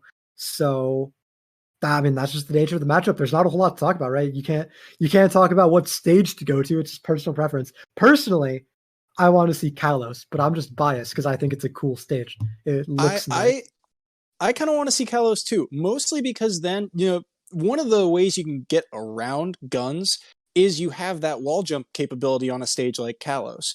The other stage that you might want to go to, I'd be interested to see if they go here, is a stage like Yoshi's, you know, where the blast zones are super close and you still have that ability to wall jump. Yeah. It's such an interesting matchup. It just plays like no other. Both characters have this built-in, I don't know if I want to call it a comeback mechanic or like an acceleration mechanic, a snowball mechanic, but either way, it defines the matchup in such a weird way that no other Ditto really has going for it. It's like you have a clock in your head, right? Of, all right, they've got this much time left. I can shorten it if I get another hit here or there. You know, it's such an awkward, mechanic to try and deal with. But when you have it yourself, it's very interesting because it almost feels like, like you said, whoever gets it first is actually kind of at a disadvantage. Yeah. And you have to remember, you get Arsene faster from getting hit than from hitting your opponent. So it's always going to be the person who's behind who gets Arsene first. And that just opens yourself up to get punished because it means you're always going to be down in percent when your opponent gets Arsene after you. And that's always going to be a bad feeling. So Yoshi's story. I said this was an interesting stage. Those blast zones are super close, and Joker's got a lot of kill power. And it's got those walls we were kind of talking about with Kalos, so it's a little bit of a mix of that coming in too. All right, now it's Horsey's Arsene. Loco's at 117. It could be really big. A back air, an up air, down air is what you're looking for, but Luco doing so great, just keeping on the ledge trapping pressure on Horsey, but at the very end of it, Horsey can find the back air and close out the stock. Luco, obviously, he just died. He's going to be far away from his next Arsene, which means Horsey has some time to try and build some extra credit, try and build up even more of a percent lead before Luco inevitably takes the stock and even things up, and he's doing exactly that. Huge combo from Horsey, 58%, and now if he stalls out this Arsene from Luco, it starts looking incredibly dire. Yeah, Luco was walking a tightrope earlier, trying to avoid Horsey's Arsene, but also whittle him down, and eventually bit the bullet for it. And now you see, finally, Horsey able to convert on the drag down up air. Yeah, able to convert and just get so much off of it. He dies just there, but already Luco is at 90%, and more importantly, has already used one of his Arsenes for this stock. We're only going to see one, maybe two Arsenes per stock for each of these Jokers. So having that already out of the way puts Horsey at such an advantage and gives him so much room to keep snowballing his lead. But Luco playing so clean on just the raw vanilla Joker, but now he has to get through this Arsene from Horsey. But we've seen him be incredibly clean at comboing Horsey. We see him go in. He's not playing afraid, and that has been what's been helping him so much here. And it looks like that trend is going to continue. Luco completely evening things up, now actually taking the lead from such an insane disadvantage is incredibly impressive. That was a big down B from Horsey. Gets that extra meter for Arsene. He's going to get it pretty soon now. Both of them, they're going to get it at roughly the same time at this rate. Yeah, it's completely dead even. The meters even, percent's basically the same. And if one player can get a big hit and kill the other before Arsene comes, it would be absolutely devastating. But Luco has it on the recovery. He can use this to try and help himself get off the ledge. But we've seen Luco edge guarding Horsey's Arsene immaculately, but Horsey just can't pull it off and do the same for himself. Luco now back on center stage, still half of his meter. Horsey sitting at 144, trying to survive. Both players just looking for one big move, and it's going to be Luco who finds it first. And now no Arsene on Horsey means he's going to have to either find the kill on Vanilla Joker or take a lot of percent until that next Arsene comes. There it is, the drag down up air to up smash. Finally, and Horsey, he's been capitalizing on a lot of these mechanical plays. Can he find another opening? He has to, right? He's the one from behind. It's been such a close set this whole way through, and even in this game 3, we are at a last stock even percent scenario, but very importantly, Horsey is the one to use Arsene first. Luco is just about to get it, and Horsey's is wearing off. He's not getting any mileage out of it, and he's already at 84. He's going to be in incredibly scary territory. We see Luco get his Arsene here with Horsey in kill percent, and we know Horsey hasn't been good at stalling out Arsene. He hasn't been able to combo it and burn down the meter. He's just been running and getting trapped. And we see Luco setting up the ledge trap, not able to find the edge guard, but Horsey drops too low dodging, and Luco takes it in a final one stock. And at the end of an incredibly close set, Luco earns it, netting 3 total points for his team. The score now 4-1 in favor of William and Mary, meaning they take an early lead, but definitely not a commanding one. A single game from University of Colorado could tie things up. And you could feel how close that game was, especially right at the end. You could tell it was kind of this back and forth of, all right, Horsey's got Arsene. What's Luco going to do? Luco's got Arsene. What's Horsey going to do? It was just back and forth. And unfortunately, I think Horsey wanted to air dodge to ledge, and he just barely missed it. But yeah, I mean, we say unfortunately, but props to Luco for keeping up the unrelenting pressure. There's kind of 2 types of errors. There's forced errors and unforced errors, right? There's some SDs that are just really bad execution, but that was one where Luco forced Horsey into a high pressure do or die situation, and Horsey wasn't able to keep up.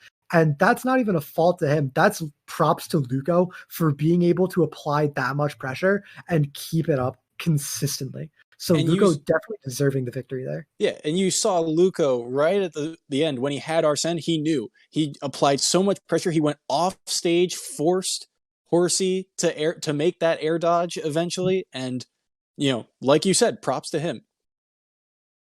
Yeah, and with that, we are going to take a short little break as we get the next players queued up. I believe we're going to be having Outer Rim coming up against Salati, so stay tuned. We'll be back in just a few moments.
Hello, everybody, and welcome back. We're going to be getting into our match in just a moment here. We are already loading in. We have Outer Rim representing William and Mary going up against Slatty for the University of Colorado here.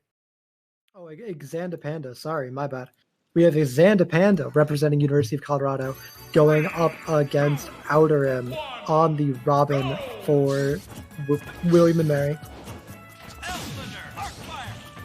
Yeah, an interesting matchup. Byleth is one of those characters, DLC, but feels very weird. A lot of powerful hitboxes, but a lot of moves that come out pretty slow. Mm-hmm. Byleth's definitely Rob, kind of similar. Rob is definitely not the fastest character. Or Robin, sorry. Not the fastest character, especially in terms of aerial and ground movement. But a 0 to 10. Oh my god. That was so deep for that stage. Yeah. Byleth, a character with very predictable and kind of poor recovery. There's no mix-up for it. You kind of have to just drift the stage and then up B with that tether. So it is a very interesting character. There's not a whole lot you can do to mix things up, which makes going out deep for those edge guards very easy. Yeah, I think the key for Xanda Panda is he has to make every hit count, because Byleth can do disgusting amounts of damage. The issue is a lot of the moves are pretty predictable. You can kind of tell what a Byleth wants to do when he approaches you. Mm-hmm. Yeah, for sure. It's definitely much more of a fundamental character where you just have to play for the proper spacings. There's not a whole lot of tricks you can do. Everything Byleth does is very telegraphed, and we see that coming out here as he hits some aerials, but then it's just immediately a double L-Fire combo for Outer Rim, still rocking 3 stocks to the 1 stock remaining for Xanda Panda. And remember, in this format, every stock matters. So if Outer Rim gets a 3 stock, it would be very, very good for William and Mary. A little bit of redemption for how he played in his previous match just a little while ago, where he actually ended up winning, but not nearly as decisively. Xanda Panda needs to be very careful. Great job catching that jump recovery with the F smash, but earlier when he was pressured on ledge, he held shield. That Robin down smash will either poke or break through shield if it's too low, so he needs to be very careful in a scenario like this. Yeah, you just have to be so careful, but the problem is it's so hard to be careful in shield as Byleth because you don't have out of shield options. Once you get stuck in shield on this character so easily that you need to play around positioning, and just we don't see Xanda Panda playing around positioning properly, and that's going to be a 2 stock for Outer Rim, earning 2 more points for William and Mary. Yeah, Outer Rim did a really good job there of just not allowing Slatty any space, or Xanda Panda any space. He especially right at the end there, you saw, I mean, that was a Nair. Nair's not usually that powerful of a move, but with Levin Sword right by the ledge, caught him out and ended the game. Yeah, for sure. I want to see more zoning and more aerials coming out from Xanda Panda. Byleth has these insane long-range disjoints with that axe in the air. You have things like your forward air to apply that pressure to zone with, and they're laggy, they're slow moves, but they're so long range, and Robin is such an immobile character that there's not a whole lot Robin can do but fall prey to it, and we just don't see Xanda Panda pulling it out. That's the number one thing I want to see from him going into this game too. Yeah, spacing is absolutely going to be key, but it is also tough because Outer Rim has done a very good job of placing his neutral Bs. He doesn't fully charge them, and if he does, it's usually to pressure a shield, but he's done a very good job of just spacing them out. He'll jump, do a short hop neutral B just to cover a jump, and then he'll pressure it with another side B, things like that. He's making it very difficult for Byleth to get in. Yeah, it's just it's definitely an interesting matchup. Both characters are very unorthodox and uncommon. So I doubt either player really has a lot of experience playing against the other's character, which definitely adds a lot of depth into who can adapt better, faster. And here we are, we're going to a tri-plat. We saw Outerim the last time he played counterpick a Rob to a tri-plat, and this time we see Xandapanda counterpicking Outerim to that tri-plat. So we'll have to see if these players really know their counterpicks and what to do with the stage, or if Xandapanda just likes it for comfort. I think this matchup does, or this stage does help Xandapanda a little bit. He can use those platforms to try and recover from ledges, things like that. But I've also tended to notice that Robin players really like this stage, and I think you're right. They like the platforms, and they like those slants too. They can mess up the angle of the neutral B, or side B, I should say. Yeah, the slants can be very interesting for Robin. You see that side B just goes at a great angle to cover the entire slant. It gives it so much extra range. That's incredibly useful. And already out the gate, we see a much better game for Xandapanda on this tri-plat. I believe last game started with an actual 0 to death, so anything short of that is an improvement, but we actually see Xandapanda taking the lead over Outerim here, just playing smarter, playing slower, and finding better aerials, just like I said I thought he had to do. And some really ambitious Hellfire spam, not quite getting the job done for Outerim. Yeah, and Xandapanda, he's trying to regain stage control here, does find a way with that Nair. Pretty good spacing on his aerials, just like you said, to try and even this match up. Yeah, he evens things up. Both players at pretty even percent, but that L-Fire to Levin's sword, the bread and butter combo for Outerim on this Robin is going to even up the stock count, and that up smash just barely 1 or 2% off of killing means it's going to cost a lot of percent as we see a huge combo string come out from Outerim, punishing Xandapanda for just a small mistake, and these L-Thunders coming out, healing Outerim back out of kill percent, and now he's almost lapping Xandapanda here. He finds another Nosferatu and takes the percent lead, let alone the stock lead. Outerim is playing much, much better at the end of this first stock. And all of that percent started because of one Nair and then a mistech by Xandapanda. Yeah. That mistech led to another Nair, and it just led to all of this percent.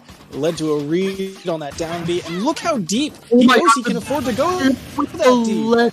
There's no way that was intentional, Outerim. I can't believe that. There's no way. He's a good player. There's no way he meant to whiff an aerial to drop the Levin sword. If that was intentional, he's just a god. He's operating on another level. And look at all the pressure off stage he has. All of the agency in the world. He knows he can afford to go out there. I can't even talk about the first insane thing he does before he 0 to deaths his opponent for the second stock to take away. Oh my god, Outerim absolutely turning up the heat and getting a 3 stock in game 2, earning 7 total points off of game 1 and 2 for his team when you factor in the 2 bonus points for winning. And anyone who's just tuning in, because I didn't explain it for this set, we are working on a modified crew battle format. So after each game, whoever wins gets a point for their team for each remaining stock they had. And then after each set, the winner of the set gets an additional 2 points for their team. We tally it all up at the end, and whoever has more points will be the winner of the 5-player match between these two universities. And a match like this, that was a huge momentum swing. To have that much, that solid of a victory, that's got to hype up the team. That's got to get them ready for this next set. Yeah, it started off and Luco only had a 3-point lead over Horsey. So the score was 4-1, but now that score is 11-1 in favor of William and Mary. And anyone following along at home, you can only get 8 points from a given set. 2 3 stocks is 6 points, plus 2 more points for winning is 8 total points. Meaning that if AIV were to double 3 stock S Rice here, William and Mary would still be in the lead by 2 points. Yeah, a massive swing, a massive victory there. And right as we were praising Xandapanda for his adjustments, Outer Rim just came out and said, no, not today. Outer Rim played it so cleanly. He got some hits and he went like, wait a second. I'm supposed to win. That's what the script says. Let me go like make sure I fix that problem. What the heck? And as we mentioned, Byla's recovery was so susceptible. He got that second stock so cleanly after that gimp. But with that being said, we are going to throw it to a quick little break while we wait for the next round of players to get in the lobby. So we will be right back.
Hello, everybody, and welcome back. We have Game 3 of this very exciting matchup between William and Mary versus University of Colorado. We just got off the back of Outer Rim against Xandapanda, which was an incredibly dominant performance by Outer Rim, a 2-stock followed by an incredible 3-stock. But up now, we have Barrett going up against Katsuji, and we just saw Barrett play, and he was a monster on Piranha Plant. Katsuji has a lot of pressure on him because even if Katsuji gets a double 3-stock, his team will still be behind. So he needs to play out of his mind and get absolutely as many points for his team as is possible here if he wants to keep University of Colorado in contention for this match. I will say, Katsuji, I like this character matchup for him. You know, especially you saw right there, if he can pressure Piranha Plant towards the ledge, the head of Piranha Plant on that upbeat is vulnerable. So he can, down tilt it to reset the scenario again, or if he feels like it, he can go off stage and try and get the spike. Yeah, and Piranha Plant is such a heavy character that he's very much prone to fall prey. Ooh, that's unfortunate. We disconnected from the lobby. Yeah, I guess we're going to throw it to a quick break. We're going to determine if we need to let the players play it out, and we'll keep you updated after the fact, or if we're going to have them replay so we can have the match on broadcast. So we'll see you after this quick technical break.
Okay, welcome back, everybody. Sorry about that little bit of a disturbance in the stream.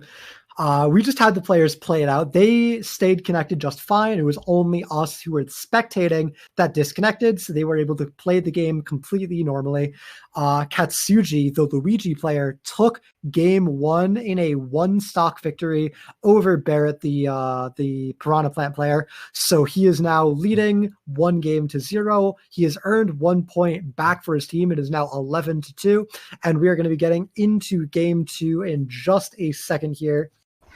Whenever the players are ready. Unfortunately, we don't have a whole lot of analysis to bring about that game because we didn't get to see it, just like you guys. So we can, however, speculate about the matchup. And before we disconnected, I was about to say that I think it seems really good for Luigi because Piranha Plant is a very heavy character, so he falls prey to a lot of the very long kill combos that Luigi has.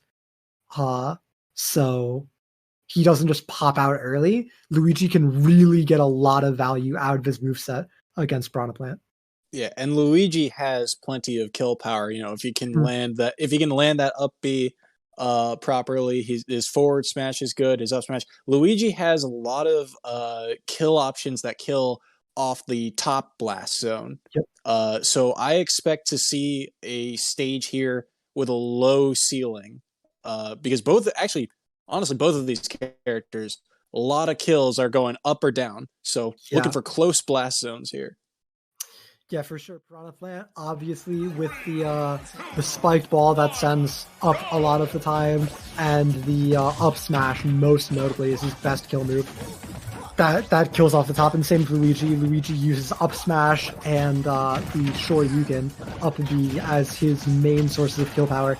But already out the gate in this game, a very solid set of hits for this Piranha Plant. Already 83 being racked onto Katsuji. And the ledge trapping just keeps going. Barrett's ledge trapping has been great. And honestly, I think Katsuji took more percent standing in that poison cloud than he actually got out of hitting the grab, funnily enough.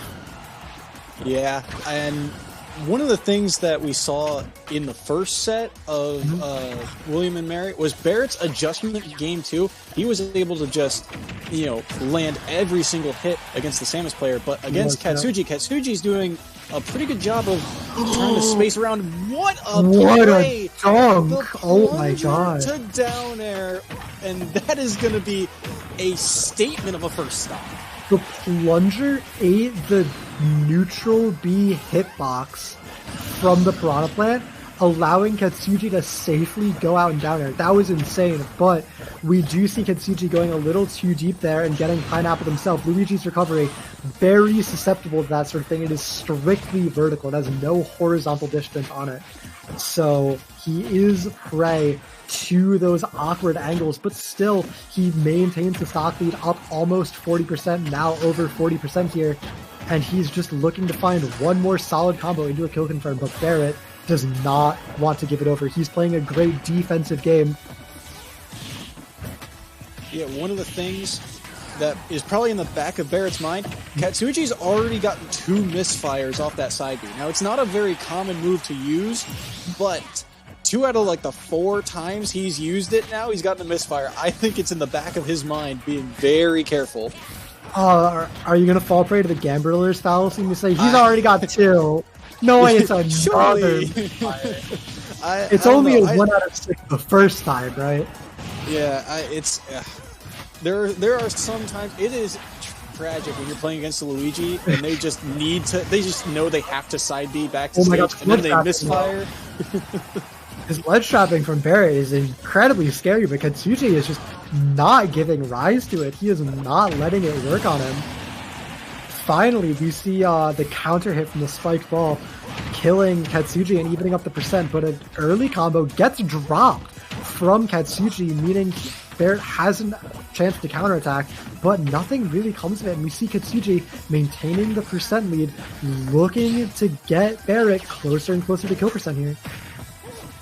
Yeah, and Barrett, to clean up that last stock, he went for a trade on that neutral B. He knows if you just send that spike ball straight up and they hit you out, they're going to get traded. They're going to hit that that spike ball. But now if he's going to go for that trade again, yeah, that was awkward. If he goes for that trade again, he knows he needs to take the lead in percent so that he at least is still winning the trade. Players are both searching for anything, nothing is hitting. Percents are dead.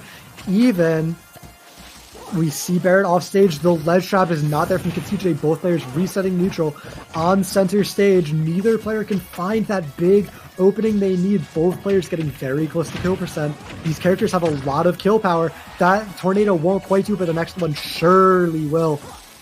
And Katsuji just needs one more hit to close it out against Barrett, and Barrett holding on for his life here, trying to find a way in onto Katsuji. Goes high, that's punishable. The back air takes it, and Katsuji takes the 2-1 stock victory, and again, a double 1 stock. It's something for University of Colorado. But remember, they were already down 9 points. They get 4 points back for themselves through Katsuchi, but they are still down 5. It's such a big mountain for the team of University of Colorado to have to climb. Slatty and AIV, the 2 remaining players, have so much pressure on them. Neither of them can falter. Both of them have to play out of their mind against S-Rice and Gefaldo to make the comeback happen. Remember, S-Rice is a good player. He did incredibly in his previous match. He is not somebody to slouch on, and he is not somebody who is going to be giving over 3 points to the University of Colorado. Yeah, a lot of work still to be done. But in that, it was a great job there to capitalize off Barrett's recovery right at the end. He forced him. He knew if you're Piranha Plant in that scenario, if you go low, you're probably gonna get spiked. Luigi's probably just gonna go off stage and go for that down air. If you recover high, maybe you can try and fade away. Great job by Luigi, just baiting out both of those options and eventually punishing.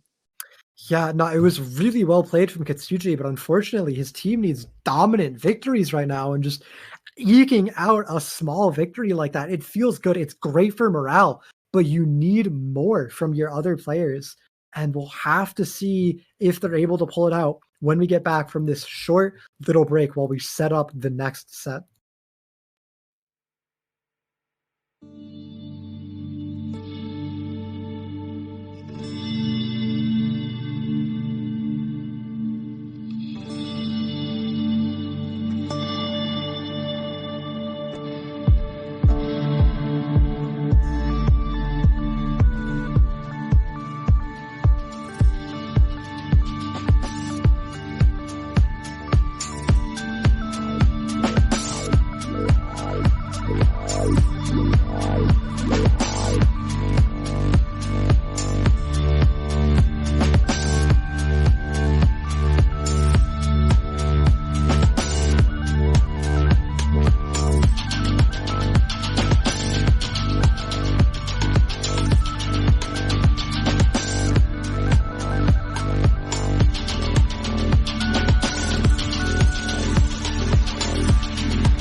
Welcome back. We are coming in hot off of the match between Barrett and Katsuji to bring you S. Rice representing William and Mary going up against University of Colorado's Slatty. Remember, even though Katsuji just won his set, Slatty is still down 6 points, or University of Colorado as a whole, I should say, is still down 6 points to William and Mary. And now, with our format, it is possible for Slatty to tie things up or take the lead here, but even tying would require a double 2-stock from Slatty's end over S-Rice, and S-Rice is a fierce competitor. So Slatty is going to have to pull out all the stops to make the comeback happen and bring a lead to University of Colorado.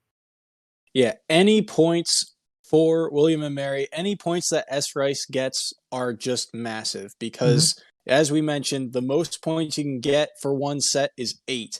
Yep. And it's a 6-point lead now. So any points at all for S. Rice is just the goal. And S. Rice, he had a dominant performance the last time he was on our stream just moments ago. He blew out his opponent in a double 3-stock. It was some of the most one-sided Smash I'd seen in a long time. It was rough. So we'll have to see if Slatty can weather the storm because S-Rice is a fierce competitor. And we do know S-Rice, the last time he played was Rob. It looks like he'll be going Rob again. Mm-hmm. And we have Slatty on the Pokemon Trainer, a classic. Everyone loves this character. It's one of the most popular, I have to imagine. 2, 1, go! And Battlefield is the stage. I like this for Pokemon Trainer. You can use, especially for Squirtle specifically, you can use those platforms, extend your combos, get plenty of percent, and right off the bat, you see him doing just that. Squirtle can combo the absolute mess out of Rob. Rob falls fast and is heavy. That's the perfect storm for being vulnerable to Squirtle, but S-Rice plays it well, doesn't get comboed too hard, DIs off stage, recovers, and now finds a string of his own, and out the gate, these two players are looking pretty evenly matched. Great DI from Slatty to survive as well. Yeah, it is punch for punch, both players looking for an opening, but right now, S-Rice got all the momentum in the world when you have your opponent back into a corner like that. Yeah, and S-Rice finds that confirm off of the down throw. Now, something interesting to note is some cases, if you think your opponent's going to go for that up smash, it can sometimes be better to not mash so your opponent whiffs the up smash, allowing you to come out later. It doesn't come up a lot because and it is also you're absolutely right. It is a mix up to not mash so that happens later. But as we said before, when you're grounded like that, the tougher it is to mash out at higher percents. Oh my god! And this game started out so even, but S-Rice almost 0 to deathing Slatty on that stock, barely taking any percent in return for the full stock off Slatty. It started so even, but S-Rice is just figuring out the matchup. I guess he just had to take a second to warm himself back up because this looks completely different from how it started. Great avoidance. Greedy. Yeah. It was really close to working, but S-Rice really saw that Slatty was going deep fishing for it, and he was able to avoid it. Slatty almost had the punish. He gets caught on the gyro and isn't able to find it. For Slatty here, I think the issue is you gotta find a way in, and Charizard's a big body. You have to stay as Charizard because he's so tanky. He'll be able to survive all these hits. Yep. But finding a way in on Remember, Rob with all this movement. Ooh, good go for Slatty, but you have to remember, William and Mary is already so far ahead in points. Every single stock matters for S-Rice here. Slatty needs to get rid of all of these stocks. He needs to win, right? But even if he loses a game, he can't give over these stocks to William and Mary, and that's going to be 2 more stocks going into their pocket as S-Rice finds a great down B to seal out game 1. That spin just does so much knockback. It doesn't look like it's going to be a kill move, Yeah. but especially at that percent, you know that's going to kill. It's a really, really strong move. And now we have William and Mary up 13-5 over the University of Colorado, back to an 8-point lead. The best Slatty can do now would be a double 3-stock to even things up. And I'm going to be honest, I don't see a double 3-stock happening. I think S-Rice is just on another level compared to all of the players we've seen so far. Yeah, S-Rice looks dominant. That is for sure. One thing I noticed about Slatty, I didn't see Squirtle at all until like aside from the beginning of the game. Yeah, and it's such a good matchup for Squirtle too. Yeah, I mean he was Ivysaur and Charizard for the majority of that match, and I know it's scary to kind of pick Squirtle, especially when you're at Squirtle. Usually, Pokemon trainers change to Ivysaur or Charizard right around like the 60% mark. That way, they get a little bit more weight to them. But Squirtle, he and at that percent, he's a lightweight. He might die a little early. But when the matchup is so heavy in terms of combo ability, I feel like the damage might be worth it. Yeah, you have to take those risks, but we see a switch off of Pokemon Trainer onto Ness, a much, much different character. Much more passive, much more zoning oriented with these small combos out of punishes. And out the gate, we see it going pretty well for S-Rice, but that might just be S-Rice having to adapt to playing against such a different playstyle. And once that adaptation comes through, he might be able to pull it off and look like he has been previously. Yeah, Ness plays very differently than Pokemon Trainer. Yeah. I think one of the major things is going to be that down B, playing around these projectiles. I believe he can absorb the laser, and if he down B's the gyro, he's able to grab it instead. Yeah, it really, really helps in that matchup to have that Psy Magnet. But already, we saw a pretty solid early deficit for S-Rice, and now already he has the lead. That's going to be the dunk. It's a Nest. You have to be able to hit those in this matchup, and S-Rice is no exception. Rob has such a good disjoint on that down B. It's so absolutely free. And do you see how he weaves around the PK Thunder to punish Slatty for it from that far away? It's absolutely insane. Yeah, S-Rice's timing is on point right now. And that's not easy down air to land. that framing on the PK Rocket, that's not easy because there's also armor on that up B. Oh yeah, no, it's not easy, but when you have that disjoint, it makes it a lot easier. It helps a lot, and when you're as good as S-Rice is, it doesn't matter if it's not easy. But that being said, we do see a conversion come out for Slatty, a little bit of a reverse. So he does take the stock off of S-Rice. He keeps it to a 2-stock differential so far, and only 86%. It's an uphill battle, but it's completely doable. And he doesn't look like he's a stranger to playing with the gyro. But the up-air conversion for S-Rice will take the stock, giving him essentially a full stock lead here. The Nares. Oh my god. That's so much damage. S-Rice wants everything. And he goes to the dunk again. He doesn't quite have the timing that time, but you can tell how confident S-Rice is right now. Yeah, I mean, those Nair loops are not easy to land, especially, they are easier at lower percents, but you can see the chase down. He wants everything. He's out for blood. There's already 136 on Slatty. This was even just a couple seconds ago. And now it's S-Rice fishing for kill moves. Slatty drops shield. The up air won't quite kill. But off stage, Ness is an absolute sitting duck. And it's just a matter of time until S-Rice gets the kill. And he gets it off of the ledge trap. Another 2-stock for S-Rice means that he will earn 6 total points for William and Mary and eliminate University of Colorado from match contention. We will be playing out the final game between Jeffaldo and AIV.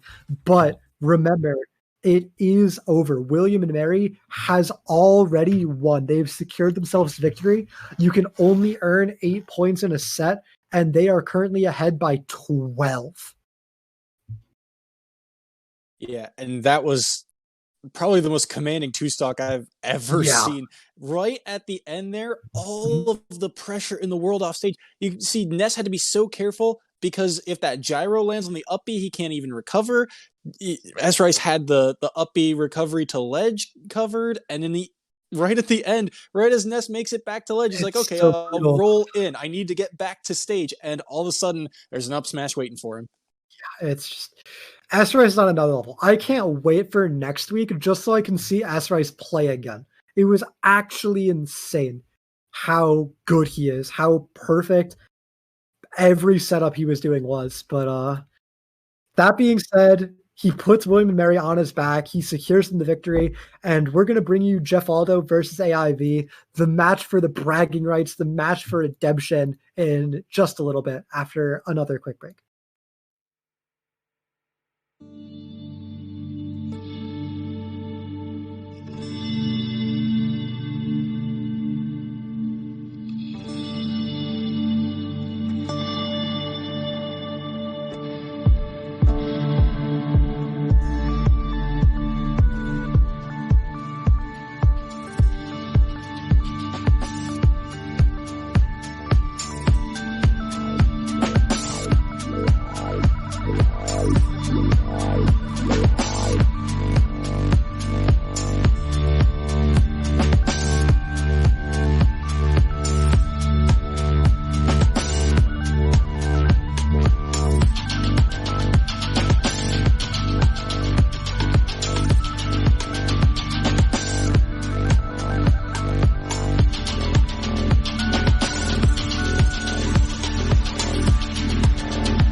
Hello, everybody. We are getting into our redemption match between Jeff Aldo and AIV in just a second here. We have Jeff Aldo. He is a Zero Suit Samus player. We saw him about an hour ago playing this character, and he is going to be going up against AIV, who we saw a little bit of a flash playing Ike. The characters had to back out, fix some things here, but it looks like it's going to be the Ike versus Zero Suit Samus matchup. How do you feel about that, Soy? I think this matchup is pretty even. I think it's a little dangerous. Really? I think it's a little dangerous because here's the thing. I think Ike's recovery is pretty susceptible. It's pretty vertical. The issue is Zero Suit Samus has to get Ike off stage, and Ike's neutral is just that big old nair. It covers so much space. But if Jafaldo can get around that, I think he's got a pretty good chance at this one. Yeah, I was actually going to say, I thought it kind of favored ZSS heavily. I feel like Ike is a character that preys on other slow characters that can't get around that big sword. But ZSS has probably the most mobility of any character in the game. I feel like Ike's neutral is very oppressive if you can't get around it, but when you can, he really starts to crumble as a character.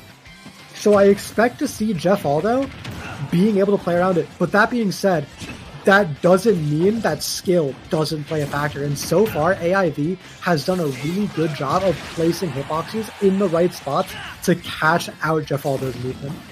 Yeah, where Ike's neutral is oppressive, it's also very linear. You kind of know what you're going up against when you go up against an Ike. Whereas ZSS, you have so many different options, so many different ways to approach.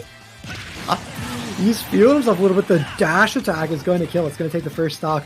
And AIV gets out to an early lead against Jeff Aldo's ZSS here. And another solid combo is going to net 33%. Even more off of another string of nairs. And AIV really looking to build a percent lead over Jeff Aldo here. Jeff Aldo really struggling to get past these hitboxes. Perhaps playing a bit too aggressively. Maybe he needs to make the Ike approach him and then approach how slow that character is, or abuse how slow that character is to find things for himself. But another taunt, well deserved from AIV as he starts out with a 3-stock-to-1 lead. Yeah, and AIV almost got caught out on his recovery on that second stock, but luckily he was able to get out of it and then just, capitalizing on combos. If you can catch that up air right at the end of that nair string, the blast zone, the ceiling of PS2 is pretty low. Yeah, and already we see Jafaldo just cannot find a good way in against AIV. He just can't get the opening. We see AIV at 154, but Zero Suit Samus is a character that lacks kill power except for a few moves, and Ike does not at all. That was like a 70% back air kill, and that's going to be a 3 stock for AIV over Jafaldo. Yeah, I was actually surprised that back air killed, but I yeah, think maybe it's Jafaldo was. or something. I think Jafaldo was honestly surprised he got hit by it. That was probably like the tip of the sword, the edge of it, just barely. And like you said, an early kill. Ike has a lot of kill power. That sword hurts. I mean, you saw one up B did 20%. That's just one hit. That's just one button press. So plenty of damage Ike can rack up. And ZSS is pretty light too. One of the lighter characters, so she will die a little earlier. Yeah, notably, we saw at the very start of the Smash meta, MK Leo was having a lot of success playing Ike, and over time, he stopped playing the character because other players got better at exploiting the very linear game plan, and others players' movement options evolved enough to be able to get around it. But if you are not playing at that high level, if you're playing a little bad, Ike is just such an unapproachable character. He can absolutely punish people who are being lazy or don't have a complete mastery of the engine. And someone like Jafaldo seems to just be completely falling prey to it. Yeah, and we saw Jafaldo in the first set, against DSF, struggle a little bit with trying to get in, and it seems to be a similar case here. If Ike just controls the stage, controls the space around him with that nair and all of his other aerial pressure, Jafaldo, he's struggling to find a way to get inside on AIV. Yeah, and he's struggling to find a way to get in, but he keeps trying. He's also not making AIV approach him first. And Ike is a character who has a really hard time approaching. He has these great big hitboxes, but they're all in okay, that up air is going to kill. All of Ike's hitboxes are incredibly slow and telegraphed. So if you just sit there in shield, the best he can do is try to saunter up to you and tomahawk. But that's such a slow, punishable option. And we see Jafaldo just not capitalizing on it. Yeah, sometimes the best offense is a good defense. And in this case, I think Jafaldo needs to play a little less aggressive. Because if he just keeps swinging on this shield and going in on this nair, he's going to eat another up air for that stock. Yeah, it's really rough. Jafaldo really just sort of looks like he hasn't played against a lot of Ike, and he's just getting caught off guard. But that being said, AIV's Ike is looking incredibly clean. All these aerials have been very well spaced. He keeps getting these kills at the earliest possible percent. He knows exactly what he's looking for, and he knows exactly how to find it. And it results in gameplay that looks like this. That's just so dominant. Great up B, reading the movement from AIV. Will take the stock for Jafaldo, but he doesn't know what to do after he takes the stock. He immediately gets punched and almost dies for it, just randomly running off stage. Yeah, it was a great read by Jafaldo. He knows that if he throws out that down smash, he has to respect it and, go into shield, and it's probably going to be a jump afterwards. So if he covers every option with that up B, but like you said, then puts himself in disadvantage, and now he's really struggling. 136, he's going to die to almost anything. Ooh, he gets the wrong read on the tech, and it's a forward tilt to punish, and now it's a full stock lead for AIV here as he opens up with another combo, but the conversion is in Jafaldo's favor. Pad up B to anti-air the approaching Jafaldo is so risky, but when it pays off, it's so big. I thought Jafaldo was going to get that down B. It looked like he had it, but he wasn't sure, so he pulled back on it. It's 1 stock to 1. Jafaldo finding the kill really early on that up B, kind of bringing things back. Only 61% is just one solid combo string for this Zero Suit Samus here. It's completely doable for Jafaldo. And I think part of the key here is AIV has started to get a little aggressive and trying to come to him. Yeah, AIV just wants to close it out. He's not playing the same fundamental neutral game that he was before. He's approaching a lot more. He's going for a lot more weird options like these up Bs, and he's getting punished for them. But down smash tech read closes it out in the end, and it will be AIV securing the 1 stock, bringing a little bit of redemption to the University of Colorado, but there was no amount of redemption he could bring that would have been enough. William and Mary still will be the match victors.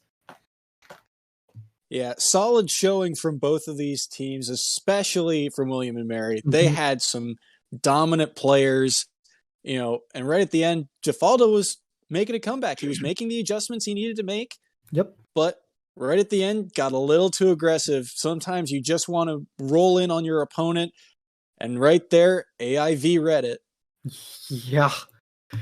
He definitely did. Down smash is an ambitious move. There's a lot of wind up, but it hits so hard. And AIV just played that whole set match really, really clean. He definitely deserves the win. It's unfortunate he wasn't able to carry his team all the way across the finish line, but a great showing and definitely a force to look out for going into the future. So well played to both teams. Congratulations to William and Mary. And we are going to throw it to another quick little break as we set up St. Peter's University versus Marist College. But before we do, I would like to say that if you guys have been enjoying our casting, make sure to check us out. I am Matt Toxic Gerbil. You can find me on Twitter at toxic_Gerbil. And I'm Joe Soyson. You can find me on Twitter at SoysonJSport. And we'll be right back in just a few minutes.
We have St. Peter's University going up against Marist College here. Up first, we have Ricardo going against Abso. And for anyone just tuning in, a quick little rundown of the format is we have a 5-man modified crew battle format.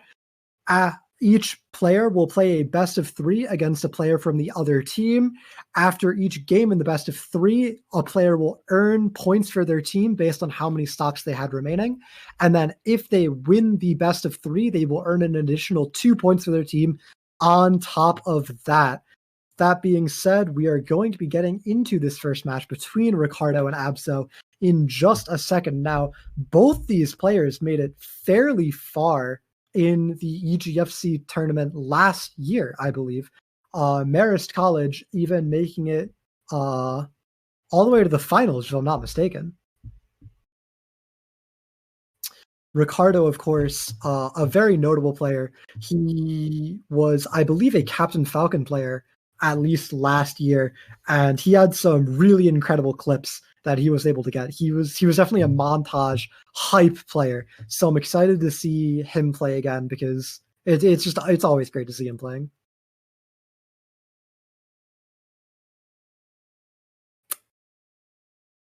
And it looks like we can't hear my co-caster's lovely, lovely voice. So I will bring to you some solo covers for just a second. We see Ricardo on the Mario instead of Captain Falcon. I might be misremembering, or he might have switched, one of the two. But anyway, he is out here on this Mario against Zuck on Ike. Now, we just saw AIV in our last match play a great performance on Ike.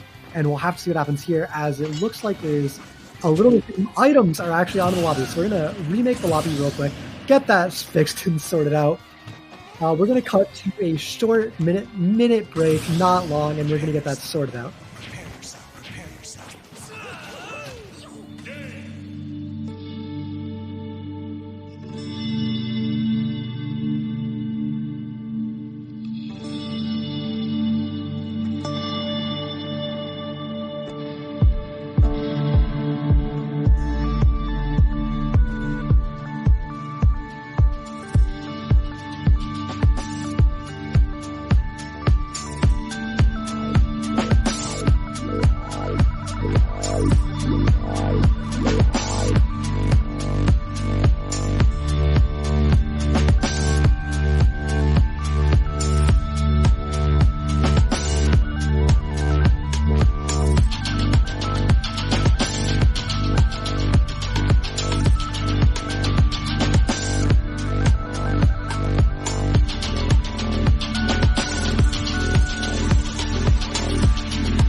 Welcome back, everybody. Sorry for that minor inconvenience. We had the lobby reset, and when we came back, we were under the wrong rule set. So we are back in proper, and we have a matchup between Ike and Mario. And I was talking before about how Ike preys on lower mobility characters who don't have a great way to get around that big sword, and Mario is a character much more so than Zero Suit Samus, who certainly falls victim to that. He's got stubby little arms, and he's about average speed, so there's not a whole lot he can do to Ike besides try and bait out the slow hitboxes and punish them on landing. Yeah, definitely harder for Mario to get in, but Ricardo, one of the top performers in this league, definitely knows his way around this character and around this matchup. But Zucchini, look at the pressure he's applying. I mean, we talked about how linear kind of Ike's approach is, and still, that's how difficult this matchup is for Mario to try and get in. Yeah, it's just, Ike is a character who, he's very predictable. He only does one thing. But he does that one thing so well, it doesn't matter that you know he's going to do it. It's still going to work. It's just such Ricardo. Yeah, in that last sequence, that stock, Ricardo almost had that cape will reverse. It was almost such a brilliant reversal, but nevertheless, Zucchini takes the lead. It's so high risk, because if you miss it, you eat the quick draw, and then you die for it. And right there, Ricardo going for another cheese. The Flood can push the Ike away from the ledge on the recovery and force him to SV. So if that sword had not clipped him, he would have been taken out. But nonetheless, Ricardo finds the stock pretty quickly anyway and gets out a very solid combo. Yeah, and that's the type of matchup we're going to see, between these two. If Mario can push Ike into the corner, it's going to be hard for Ike to fight his way back out. But that's the issue. Mario has to get in. Here, Ricardo gets in, lands the uppy, and there it is. The Mario classic. Up air strings into the uppy. That's some shades of Smash 4, but immediately an incredibly deep forward air from Zucchini. You do not see Ike's go for those a lot. He does not have a great recovery. He cannot get back from going deep. And there's the Flood kill I was talking about. That's we can call that one a 0 to them. Yeah, sure. Yeah. If you're Zucchini, that's a feels bad moment. Great capitalization by Ricardo. Yeah, that is the matchup. If you're Zucchini right there, he dips off just a little bit just to try and push Ricardo, back off stage, but missed his landing, and lo and behold, it's an easy Flood kill. Yeah, that's the issue of the matchup. You can call it cheese, but that's just how it is. You can't recover high like that against Mario. Is like, it's just that's what it is. But that aside, besides the unfortunate death for him, where he just disrespects his opponent, that game was incredibly close. Said this game really matters. These are two teams that really feel like they should be the top of the food chain. They feel like they both should have had the crown last season. Yeah, for sure. And so, yeah, and Ricardo, we mentioned how pivotal of a player he is. He commands certain sets, and Zucchini really giving him a run for this money. Oh yeah, for sure. We see Zucchini spacing incredibly well, hitting these nairs, hitting these strings, getting advantages for himself, but he just wasn't able to avoid that cheese, that gimp that Mario has on his character. Maybe a little bit of matchup inexperience, but it looks like he was trying to avoid it in the past. So it's probably just an example of if it works 1 in 100 times, it does work eventually. And unfortunately, we saw it happen, but we'll have to see if that's a freak occurrence or if Ricardo can consistently make it happen. And I wonder if you're going to see a character switch on both sides. I know Ricardo also has a Captain Falcon, and so I wonder if the Mario was just kind of a bait and switch to see, okay, well, if who are they going to play into my Captain Falcon? Because we all know what his Captain Falcon can do, but Zucchini, I think, has a handful of characters he can play. You don't really know. I believe Zucchini last season had a Ridley that performed very well. I'm pretty sure it was Ridley last season. I think the Ike is definitely new. Yeah, and so, maybe he thought, well, maybe, Captain Falcon into Ridley, that can be kind of tough for Ridley. He's a big body. He's a big body. He's going to get hit a lot. And so maybe he thought, Ike into Captain Falcon would work better. But as you saw, it helps to have pocket characters in this game. It really does. There are some matchups that just, they hurt to play. And sometimes, but, at the end of the day, that was only a one-stock victory. Yeah, it was only a one-stock, yeah. We've seen a lot of our matches start out as one-stocks. I think both of them have been one stock to one stock for the first two games. I don't think we've seen anything be like a complete blowout out the gate so far. And it looks like the pattern's continuing. Yeah, character switch. Mm-hmm. Zucchini going Bowser. Now, yeah. I hesitate on this one because Ricardo has this is another, classic, heavyweight's going to get hit a lot. Mario is a combo character. It's going to look super devastating. But if Zucchini can land those few hits that he needs, Mario probably dies pretty early. Yeah, he definitely will die early, and Zucchini is a heavyweight player. The Ike, certainly a heavyweight, the Ridley also a heavyweight, so this is definitely well within Zucchini's wheelhouse. I'm sure he is very well practiced on it, so we'll have to see what happens, but so far out the gate, it doesn't look good. But you do have to remember, Bowser's percent kind of lies. It's like he's like starts at -20 and goes from there, you know? He's just that heavy. So, yeah, and also he has a little bit of armor on those jabs, so I expect him to throw out a couple of those, especially since Mario needs to get in and land some grabs and things like that. But yeah, but out Bowser the gate, off stage, very dangerous.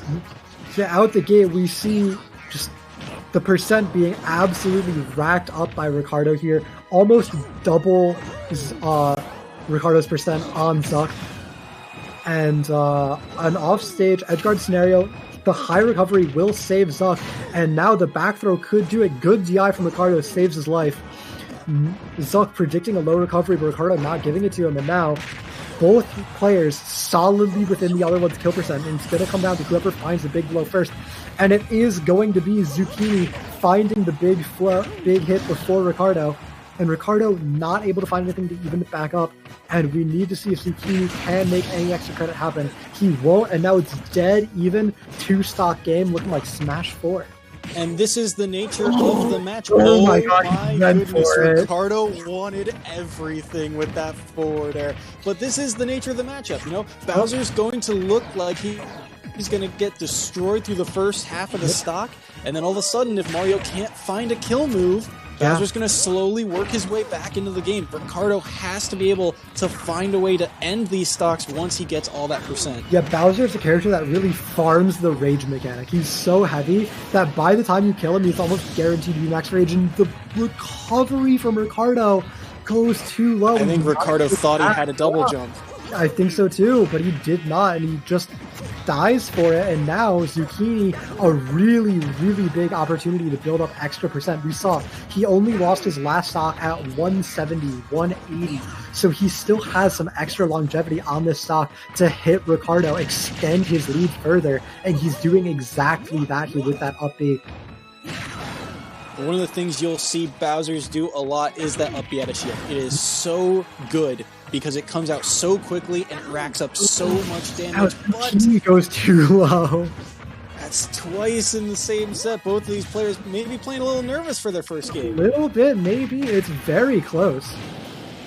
But now we see the fire covering the ledge. It clips Ricardo and he gets pineappled. Oh no! You have to expect the fire to clip you. That's the whole reason it's there. You have to be ready to follow up, and Ricardo is not. And he gives game 2 over to Absol here. Yeah, and I mean, Over to Zucchini, rather. yeah, that's just the nature of the matchup. That neutral B, it had clipped him on ledge before, and he was able to recover. Yeah. So a little shocking that he was not able to make it back to ledge again, but That's just how it goes. Yeah, and there were so many different parts of that matchup where it seemed like, it's the pendulum, we talked about it. Bowser is going to, he's a big body at low percents. He's going to get comboed by Mario. And at the end of the day, Mario was not able to find the killing blow. Yeah. That's just how it is. That's the nature of the matchup. That was a one-stock victory over to Zucchini, evening up the score 1-1 as we get into this game 3. And game 3s are always so pivotal for the momentum. Whoever wins this game 3 is going to have such a big mental advantage going forward, knowing that their team is up points. Every other player can play with that little bit of less stress on their back. They only have to go even. They don't have to win decisively. They can just keep going even, get little victories, maybe even lose a little bit, and it'll be fine. But if you're on the other side of that, it's so much pressure being mounted on top. Now you're behind. You have to be the savior. You have to be the guy who carries the team, and it can really play a toll on people. And in between each of these sets, you have to wonder, should I play this character? Should I play that? Mm-hmm. What stage are we going to go to? And it goes back to that mind game right off the bat here. Yeah, I could easily see Ricardo going on to Captain Falcon. I could easily see Zucchini going back onto Ridley. There's so many different things that could happen here. We definitely have to just wait and see what the picks come out to be. It looks like Zucchini is definitely taking his time to think here, planning out, trying to figure out what he wants to do. I think Ricardo is probably going to stick with Mario. He's wrote it out 2 times now, and he's been in both games, regardless of how the last one ended. He took game 1 and game 2. He certainly had his moments, but an unfortunate way to end for him. I think he's going to ride out this Mario. Yeah, it looks like Ricardo's going to ride out the Mario, but we actually have Zucchini getting a rules check. Is he allowed to switch after a win? And the answer is yes. You are allowed to switch characters after you win. So we might have to see if something big comes out from Zucchini in this character swap. Or if he just sticks to the Bowser. One of the things... He goes on to Mewtwo of all characters. That is not somebody I was expecting at all. This is very different from the typical heavies that Zucchini has played. Mewtwo, I really like this character, but there's one major problem, and it's that tail. That disjointed hurt box really hurts this character. But on the other hand, these are 2 very combo-heavy characters. Mewtwo I like to call basically the glass cannon. He's going to hit you a lot, but he's also going to get hit once or twice and die. He's one of the lightest characters in the game, I believe. And already... Ricardo, I guess. He just doesn't make it back to the ledge, and that's a very good early lead for Zucchini. Yeah, Mewtwo thrives with the lead.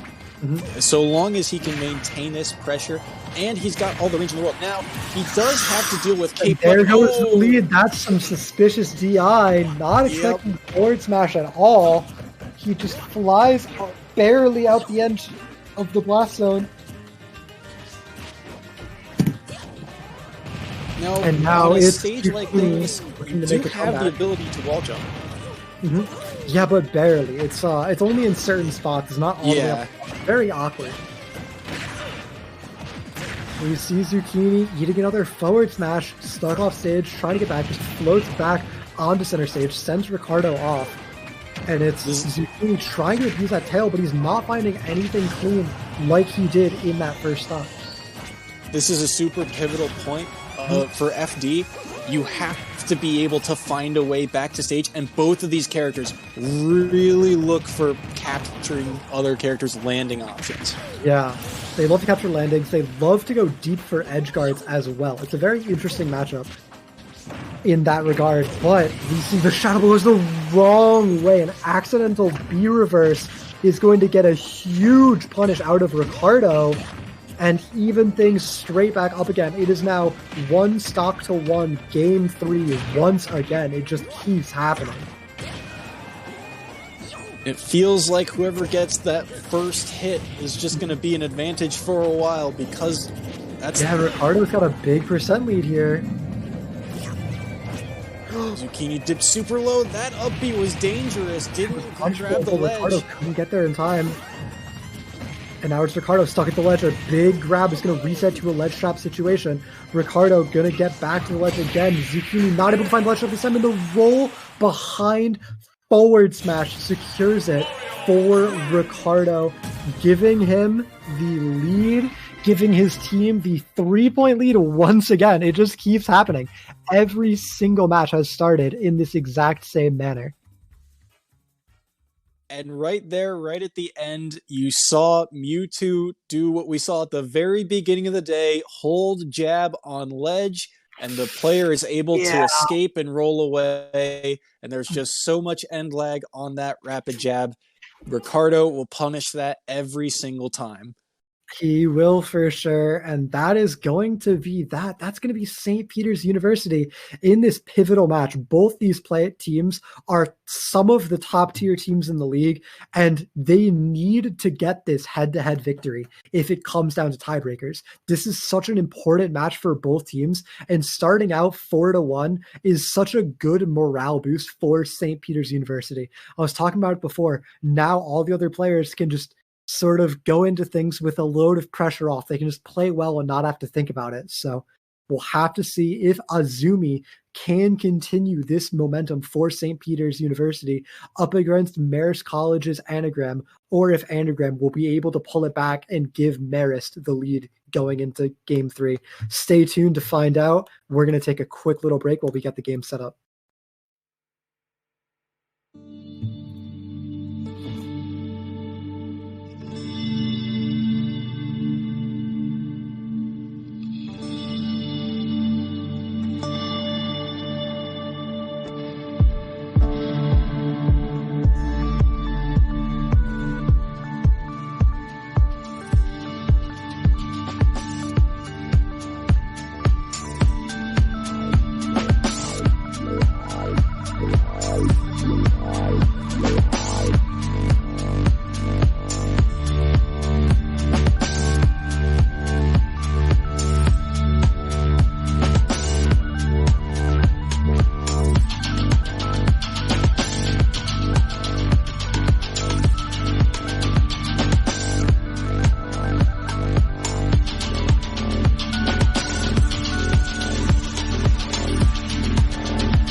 All right, hello and welcome back. We are getting straight into our match between Azumi, representing St. Peter's University, going up against Anagram for Marist College.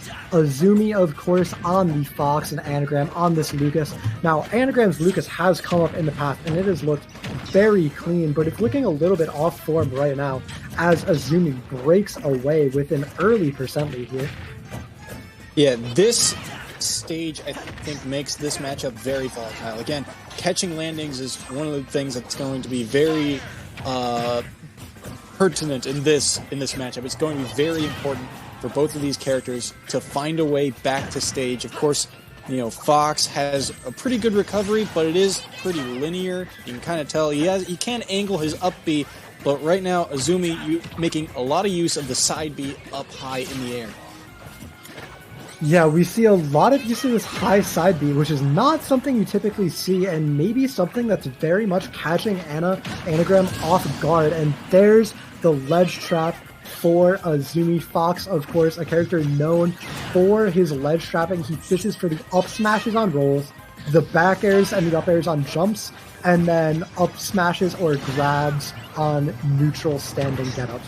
He is an incredibly powerful ledge trapping character, and that's where most of his kills are going to be coming from. But that being said, we see Ana getting a solid combo into a kill of his own, resetting percent back to even. Yeah, for Anagram, I really like the mix-up he did on ledge. Once he got the grab, you would think he's either going to throw him back off stage or he might try back throw, which is also strong, but he goes for the up throw. Didn't quite work that time, but I like the mix-up. Yeah, I like the mix-up. You have to keep your opponent on their toes and thinking at all times. Just because it didn't work once doesn't mean it's bad or that it shouldn't work in the future. And here we see, almost that getting a was nearly a rocket. Very close, yeah. But Azumi does survive, and now the percent dead even here. Neither player with any real advantage, not finding a conversion off that dash attack for Azumi. Gets a little bit off the jab combo, but really, the real prize is setting it back to this ledge trap situation. This is where Fox shines. He can get so much pressure here. But he drops it, and he lets Anagram get back to center stage for free. Yeah, and Fox also another one of those characters that's able to just rack up percentage, so it's going to be very important for him to find that kill option, and there is the Fox classic, the Nair to up smash. Every Fox needs to know how to do it. Yeah, it is Fox's absolute bread and butter kill confirmed. Weak Nair into up smash. It's completely free if your opponent misses the tech, and it's so easy to miss that tech. So it comes up all the time, and now we see Azumi racking up a lot of percent, already 51 onto Anagram on this last stock for him, getting him closer and closer to kill percent. Fox Lucas is, of course, pretty light, so in this matchup, kill percent's going to start coming at around 90%, already there, with a full stock in the tank for Azumi, means he is very commandingly ahead over Anagram here in game one. Yeah, and Azumi, there it is! Sharking under the Zair, he's able to find it and open up the set with a quick little two-stock for himself. Very clean. I was going to comment on Azumi on that last stock, did a very good job of keeping his space from Lucas. Lucas is a projectile character. He's going to throw out all these projectiles, but Fox spaced them out and just kept the laser going. He racked up at least 25% just off of that laser. Yeah, the laser is such a powerful tool. And of course, Anagram on that Lucas has the Psy Magnet to counter it, but you can't do it on reaction. You have to think and predict that the laser is coming and then Psy Magnet, or else it'll be too late and you'll already be getting hit and he will have already put the gun away. Yeah, and Psy Magnet can be very committal if you're doing it on the ground too, especially since, Fox, another character that just likes to run up and just poke at your shield, see how many hits it can get on you and get that combo going. Yeah, Fox is another character that's very linear, but he's so good at doing the one thing that he does well that it doesn't matter. Fox is looking for Nair or drill and then an up smash. Fox is just trying to put you at the ledge so he can up smash you at the ledge. But despite all that, you can't not let it happen. Nair and Drill are such good moves, and he has so many fast combo tools that can send you off stage that you can't avoid going to the ledge. And then exactly what we saw happens. You get pressured, he runs you over, and then eventually you have to get hit by one of his kill moves. Yeah, and even when Fox pressures you, you think, okay, well, he'll, most of his approach options are probably aerials, so I'll just shield it and be ready. And then he'll approach with a grab, and Fox has combos out of grab. It is a dangerous character to play against. The downside to Fox that Anagram could not take full advantage of, Fox is a very light character. And a lot of moves that Anagram has, they deal a decent amount of knockback, but only took one stock, and it was off of a side B catching his recovery. Yeah, the Lucas Anagram really was not finding those big hits. He wasn't finding those up smashes, those back airs, those up airs, anything like that to really close out stocks. And you need to be hitting those in this matchup when your opponent is that light and can die that early. You can't be missing your setups like that. Yeah.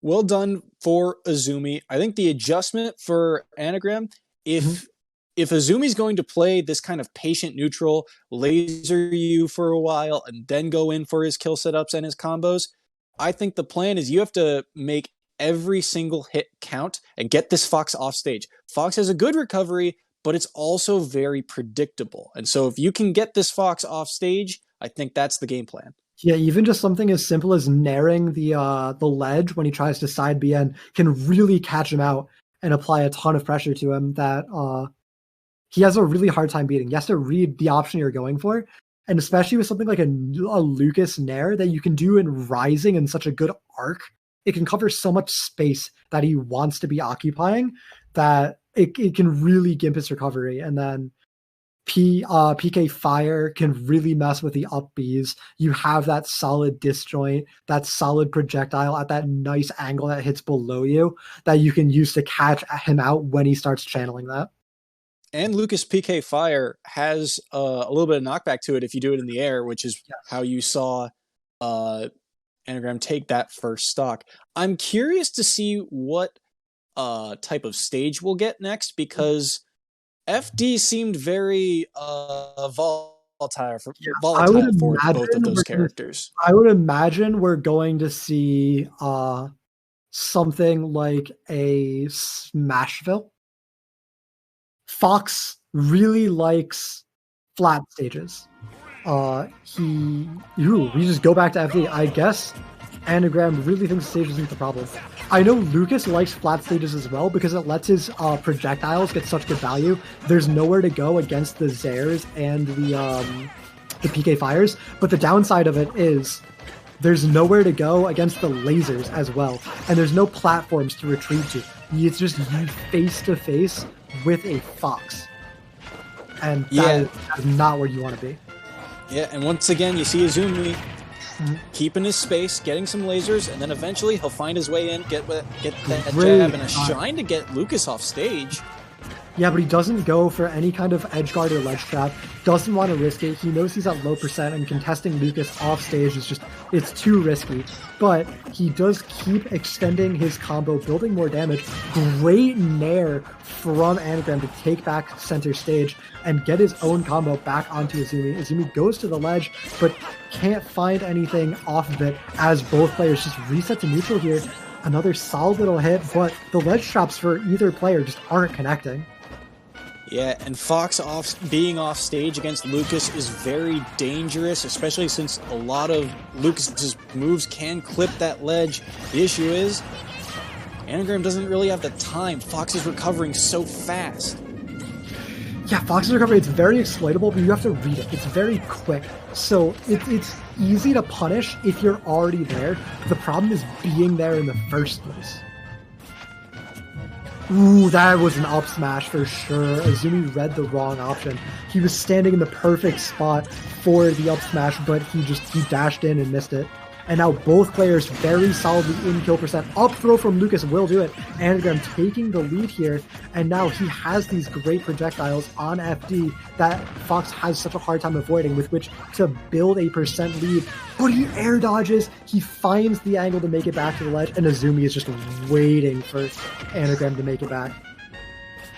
So the other he does it again. He's in position for the up smash, but he doubts himself, and Anagram just accidentally falls too low, maybe air dodging at a bad time, maybe thought he had to tech something.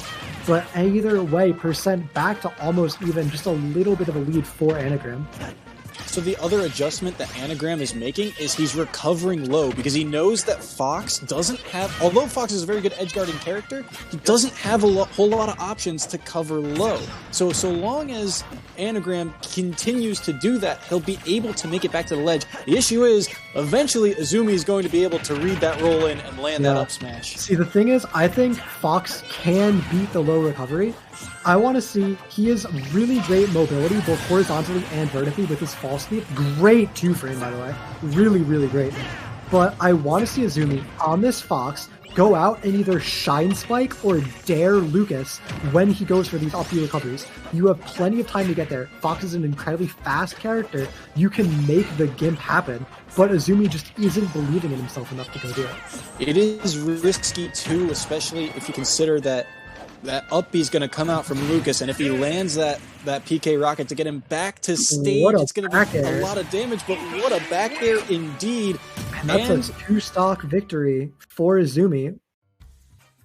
Yeah, big adjustment from Anagram and a big comeback for him.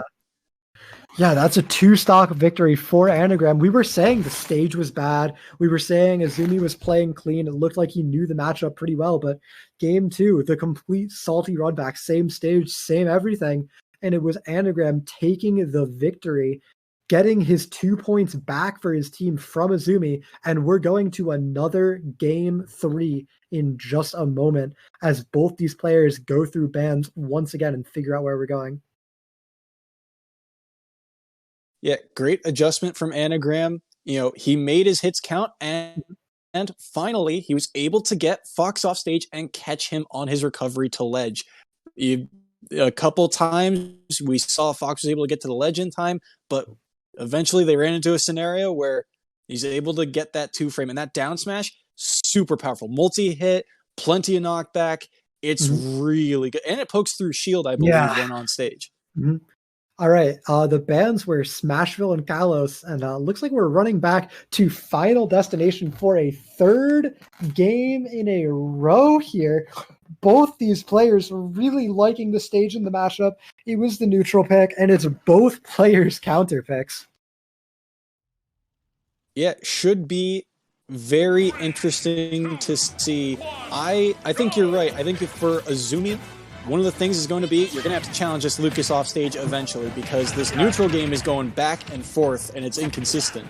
And we saw Azumi get a lot of value in the first game off of getting ledge traps, and in game 2 he just wasn't going for them at all. He seemed incredibly unconfident in himself. That could have been a PK rocket, and that could have been big. Big punish. Great jab reset to extend the combo. This is dangerous here. Once again, you see Azumi just sitting here. Oh, oh, you can't miss that, man. You cannot be missing that free smash. I mean, on the other hand, he gets the percent, but still, that's something you gotta take it when you get it. Yeah, great forward air from Anagram, just saying a get off me, getting that solid percent, that solid knockback onto Azumi. Both players around the 100s, getting very close to kill percent, and Azumi kind of flailing about. It looks like he doesn't know what he wants to be doing right now. Both of them, you can kind of tell, are searching for that kill move, right? Both of them know they're both at kill percents. This first stock's very important because once you're at a low percent, you can kind of afford to take a couple hits and run away. But this first stock is very telling, and they're both just trying to find it. There it almost was. Oh my god, Azumi with the perfect angle to ride up the wall of FD to get under the down smash. That was perfectly played. The side B way too high of a percent to go for a side B to up air combo. but the raw up air will find Anagram trying to get back to the stage, and now it's Azumi back off stage himself. He gets clipped by the up B, which actually honestly allows him to recover the stage easier, but the side B will take it, and now we're back to a dead even 0% to 0% game. Yeah, No shot coming through. You saw Azumi towards the end of that stock there, when he was searching for a hit, he threw out a couple side Bs. It's not a safe move to throw out. If it lands on shield, you're just going to be standing right in front of your opponent with a bunch of end lag, and that's very dangerous. So maybe Anagram will note that for the future. Yeah, maybe. He's been throwing out a lot of them, though. He seems to really favor the move a lot of the time, and I'm not quite sure why. But we still see everything is relatively even, but Azumi in some very big disadvantage. I can't believe that Uppy had the distance to make it back, but it does. The Firefox goes a little deeper than I thought, apparently, but still, the percent lead in Anagram's favor. We have a potential ledge trap, and once again, Azumi just doesn't go for the ledge trap at all. He doesn't even apply any pressure. He just runs straight back to center stage. And now it's Anagram who's really making the ledge traps happen. The deadly forward air, perfect percent to kill. And now Anagram with a very solid lead, only 74% on him, has plenty of time to get percent onto Azumi's last stock before he dies, build his lead, snowball it further. Some good jabs coming out for Azumi, keeping Ana at bay, but we don't see the ledge trapping going on, and that's such a bread and butter part of Fox's gameplay. You have to go and punish your opponent when they're getting off ledge. That's where you get your up airs, that's where you get your up smashes, and we don't see it from Azumi. And now already at 41%, stuck off stage, the dare spike, it's out for so long, and Azumi secures a 2-stock victory again. Or Anagram, sorry, both names starting with an A. Anagram secures a 2-stock victory once again for his team, earning them 4 more total points over what Azumi was able to get, bringing the score to an almost dead even 6-5. That was such a huge play by Anagram. He used the down B. It's got that little bit of wind box to pull you off stage, and Azumi was not expecting it. And at that point, Anagram knows, I just got to go for this down air because it will kill. I am certain of that. And so congrats to Anagram. That was a hard-fought set.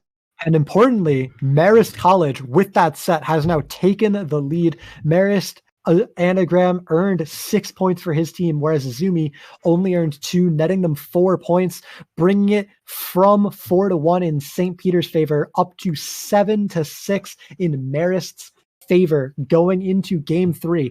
We have Ramen for St. Peter's going up against Randomain from Marist in just a few minutes after a short break, and that is going to be the momentum deciding match, with everything else being dead even. You can't miss it. Stay tuned.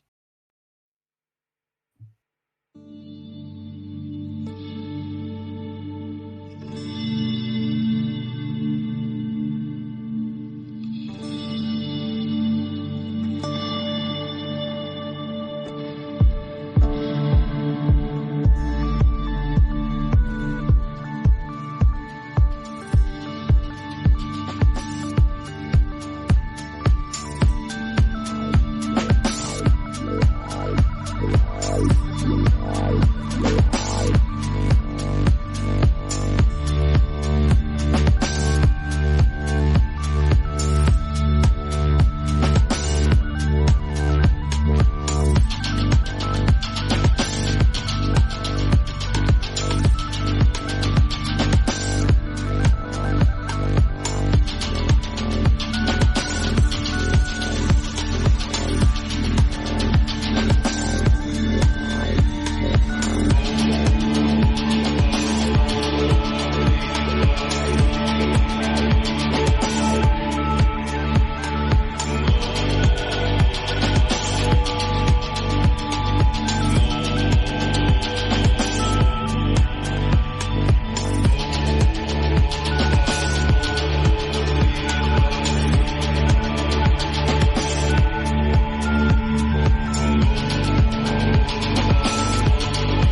Hello, everybody, and welcome back. We have Rando Man on Pac-Man playing on the Zucchini account, going up against Robin on Robin. That lines up pretty well. Robin on Robin.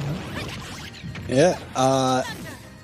Both of these guys were in the season last year, and both of them played pretty well for themselves. Yeah, Rando Man, a really solid Pac-Man player from what we've seen. He has been consistently playing his character. He's been consistently playing it well. Pac-Man is a character he's very interesting. He plays very dissimilarly from a lot of other characters.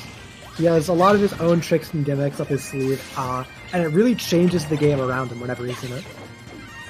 Yeah, one of the things you're going to have to watch for is the way he uses the hydrant. That hydrant messes with a lot of hitboxes, and it also messes with a lot of his own projectiles. Something that Robin can do. Robin has one of the only projectiles in the game that will go straight through the fire hydrant in the form of max charged L Thunder. Now, we've seen a lot of Robins today, and they've all liked to throw out these smaller L Thunders, but in this matchup in particular, I'd love to see Ramen hold on to the max L Thunder in order to punish Rando Man when he tries to hide behind the hydrant. Yeah, and for Ramen, you saw there, Robins will often use that side B on the ledge because they know if the player just sits there at ledge, they're going to get caught eventually. Yep. It'll catch your fingers if you're holding on to the ledge and your invincibility wears off, just like a Holy Fire or a PK Thunder will. But we see right out the gate, Rando Man coming to an early deficit. He usually does pretty well for himself, but right now he's down the first stock and only 83% built up onto Ramen means that Rando Man has a little bit of an uphill battle to fight before he's even able to take this stock off of Ramen. Yeah, great catch there by Ramen, scouting out that jump on Pac-Man and getting underneath him with the Levin Sword. Yeah, really great by him. Good to find it. 41% already on Rando Man. This Robin, very, very clean so far. Really not giving Rando Man any big punishable openings. All the percent he's taken has been through just small amounts of chip damage building up over time. Meanwhile, Ramen on this Robin has had some really solid strings, some good hits, and 68% is already built up. Rando Man can make it back. Pac-Man's recovery is very solid. There it is, but it gives time for Ramen to cycle through his spells, get this durability out of the way, start working toward the next ones that he needs. Yeah, and Rando Man needs to be very careful here on the ledge. Again, almost falling into the classic side B into forward air. Yeah, and here we see Ramen almost already lapping Rando Man in percent. 111 to 143 means that we could very well see Ramen take it, but the bell is going to seal Ramen's first stock, still already coming in fresh on a second stock, whereas Rando Man is almost burnt through his second one entirely. Any big hit just like that, Speak of the Devil will take it, and now Ramen is up an entire stock lead over Rando Man, as Rando Man just takes a second on that Angel platform to collect his thoughts and think about what he wants to do. Yeah, he knows he's got quite the challenge in front of him, because getting in on this Robin has been difficult. You know, Pac-Man has those early combos things with the Galactica, I believe, and he just has not been able to land many hits with any of his projectiles. When he finally landed the bell, he was able to get a kill, but that's only at a high percent. And it took so long to get there first. But here we see some more patient play from Rando Man. He's finding more hits. He's sitting in shield more, waiting for Robin to come into him. And it's paying off well, but it's not quite enough. He's at too much of a disadvantage, and he's still eating too much chip from these projectiles, already 60% built up onto Rando Man's last stock, whereas Ramen is only at 93 on his 69 now. It's looking worse and worse, especially with that Levin Sword charged up and ready. One big hit could do it. There's one more Levin swing before it's going to have to wait for recharge time, but Ramen has plenty of time to wait it out. Yeah, and Pac-Man's a character that thrives with the lead. So for him to try and come back here, it's very difficult, but that grab is big, getting Robin off stage.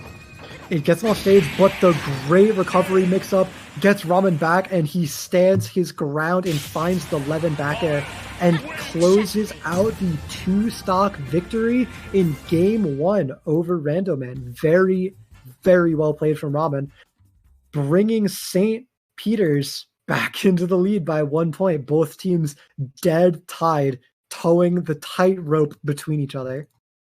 Yeah, these two teams, these two rosters, they're going to go punch for punch. It's going to be back and forth. They're both, as we said at the beginning, they were both teams that felt like they could have won the championship last year and couldn't get it done. They're determined this year. I would not be surprised if this was the finals this year at all. I think William and Mary has a very strong chance as well, but we haven't seen William and Mary up against these other top tier teams. And now we get to see these two teams against each other and just know how even and highly skilled they are. These are both playoff contentions teams, and getting to see them playing against each other this early, it's only week 3, it's a really great sight for us. Yeah, down the line, when it comes to seeding for tournaments and standings, this game will be very important. So every point matters here, especially since I believe St. Peter's is undefeated, and I believe Marist is too. I would have to check, but I'm pretty sure that's true. Now, St. Peter's did get a bye the first week. They're an other team default, but even the next week when they played again, they had a very, very solid victory for themselves. They won. Never mind, they got a bye again. Well, they got 2 byes.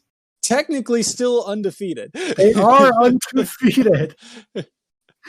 But we can see. Oh wait, no, it wasn't a buy. Sorry, it looks like it wasn't buys. It looks like whoever kept the stats only recorded stats for their side. It looks like the other side stats.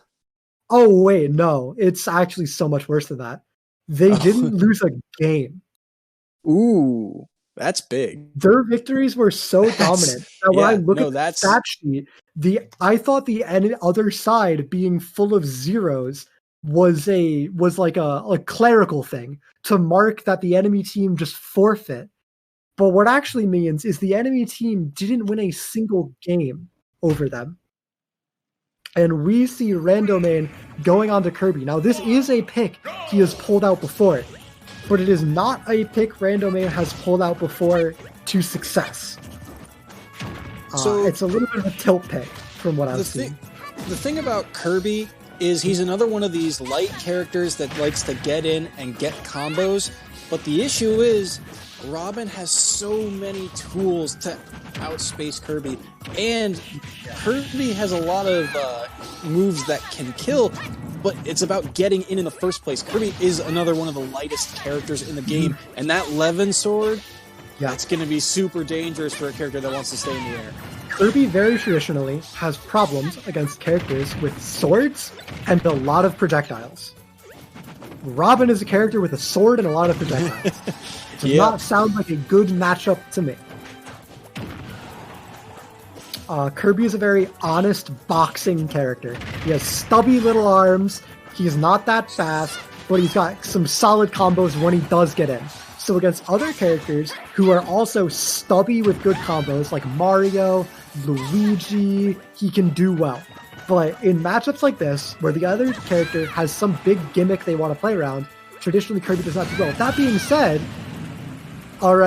said, up until he gets hit by 11 sword up air, fine, you got me. He was doing well. He did have the percent lead. But now, Randoman is playing at a deficit because in this matchup, those disjoint, strong hitboxes allow Robin to get the kill first. Now, Randoman evens up the stock count, but he's already behind. He's already getting comboed, eating percent, and falling further and further behind to Robin here.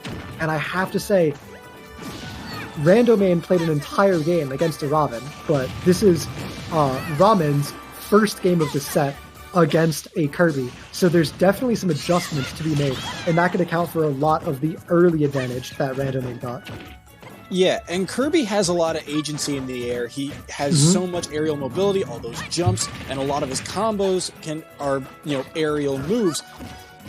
But all of his kill moves are on the ground, so you have to be able to get your opponent up in the air first. And doing that against Robin, who has all those aerial kill moves, it's such a dangerous. It's walking a tightrope for him, basically. Yeah, and we say Kirby has a lot of aerial mobility because he can jump a lot of times. He's not fast in the air. This isn't Wario. This isn't even Jigglypuff, right? Like, we saw right there a little while ago, the Robin was able to just stay under the Kirby and shark aerials. And the Kirby can keep jumping, but you only have 5 or 6 jumps. You have to come down eventually, and the Robin can stay under you the entire time. It's so threatening, and now at 159, anything could kill. Yeah. So Randomain is very well within kill percent here. Ramen is just barely getting into kill percent. It would have to be some crazy up smash on a ledge trap here. And it's not happening. Even the trade goes, but it's not a sweet spot. So Randomain dies when Ramen doesn't, and there's even more of a chance for Ramen to build up this extra percent and extend his lead even further. The up smash connects and it's back to even, but now we have the Robin with invincibility. We have a Randomain at the percent deficit. So one of the things here too, if Kirby can get in, Kirby has very good edge guard potential on a character like Robin. So if he can get this Robin off stage, he'll be in advantage and it will be very powerful for him. But the issue is, again, look at Ramen's ability to value of all of his spells. He's using them just to space out so perfectly, and he's not losing any of them. Yeah, he's not losing his spells. He's letting them recharge properly, and he's always finding them. They're always either taking up space or hitting, and either way, it's getting value out of them. That's why Randomain is sitting 12 within kill percent, while Ramen looks to recharge his Levin Sword a little bit. He's just rotating out his spells. He's going to play defensive for a little bit here, and when they come back up, he's going to be full power to finish off this 129% last stock, but they aren't recharging fast enough. He's taking some hits from Randomain. 75% is not quite kill range, but one more combo could be danger for Ramen. But the jab combo with the fire finisher at the end is going to secure the one-stock victory. It's going to secure the set victory for Ramen, and it's going to mean that he is earning a total of 5 more points for his team, bringing the total count 11-7. And one of the major things about that match specifically was when Kirby was able to get in on Robin, it was only a little bit of chip damage here and there. And right at the end, when you knew that Kirby needed a kill, it fell apart. It fell apart. He could get grabs, but at that high a percent, Kirby no longer has grab combos. And the closest thing to a kill throw he has is up throw, but still too low a percent, too high of a ceiling. Yeah, it's too hard for Kirby to get the kill on this stage. And when it's like that, Robin just keeps getting that projectile chip in, keeps living longer, keeps getting that value. And that's exactly what happens. The Kirby just can't close it out. So that being said, this is still an incredibly close matchup. Only 4 points separate the two teams. St. Peter's just earned 5 for themselves, meaning it's completely doable for within one set it to turn back into Maris' favor. This is by far the closest set or match we have had of the day, and it's between the 2 best teams in the league so far. So I'm excited to see game 4. It's completely tense. It's completely any team's game, and we're going to be bringing it to you in just a few minutes. It's going to be St. Peter's Cuffy going up against Marist College's Rograt. Stay tuned.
back, everybody.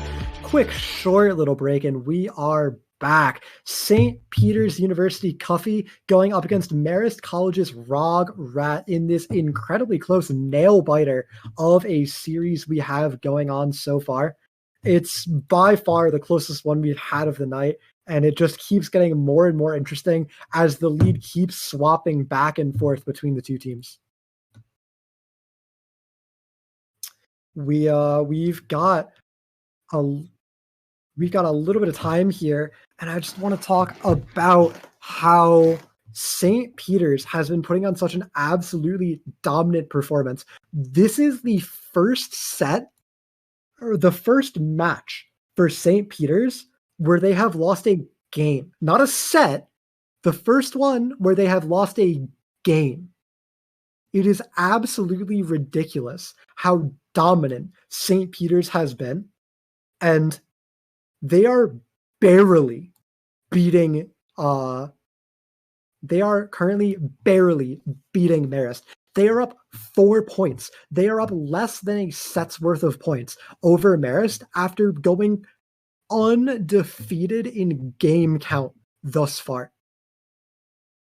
That's just a testament to how impressive this Marist showing has been, and it's not even over. We're only going into game 4 with 4 points separating the two teams, and we are getting straight into it. We have Rograt going up against Kufi, and it sounds like my co-caster is back. Welcome back, Soysaurus.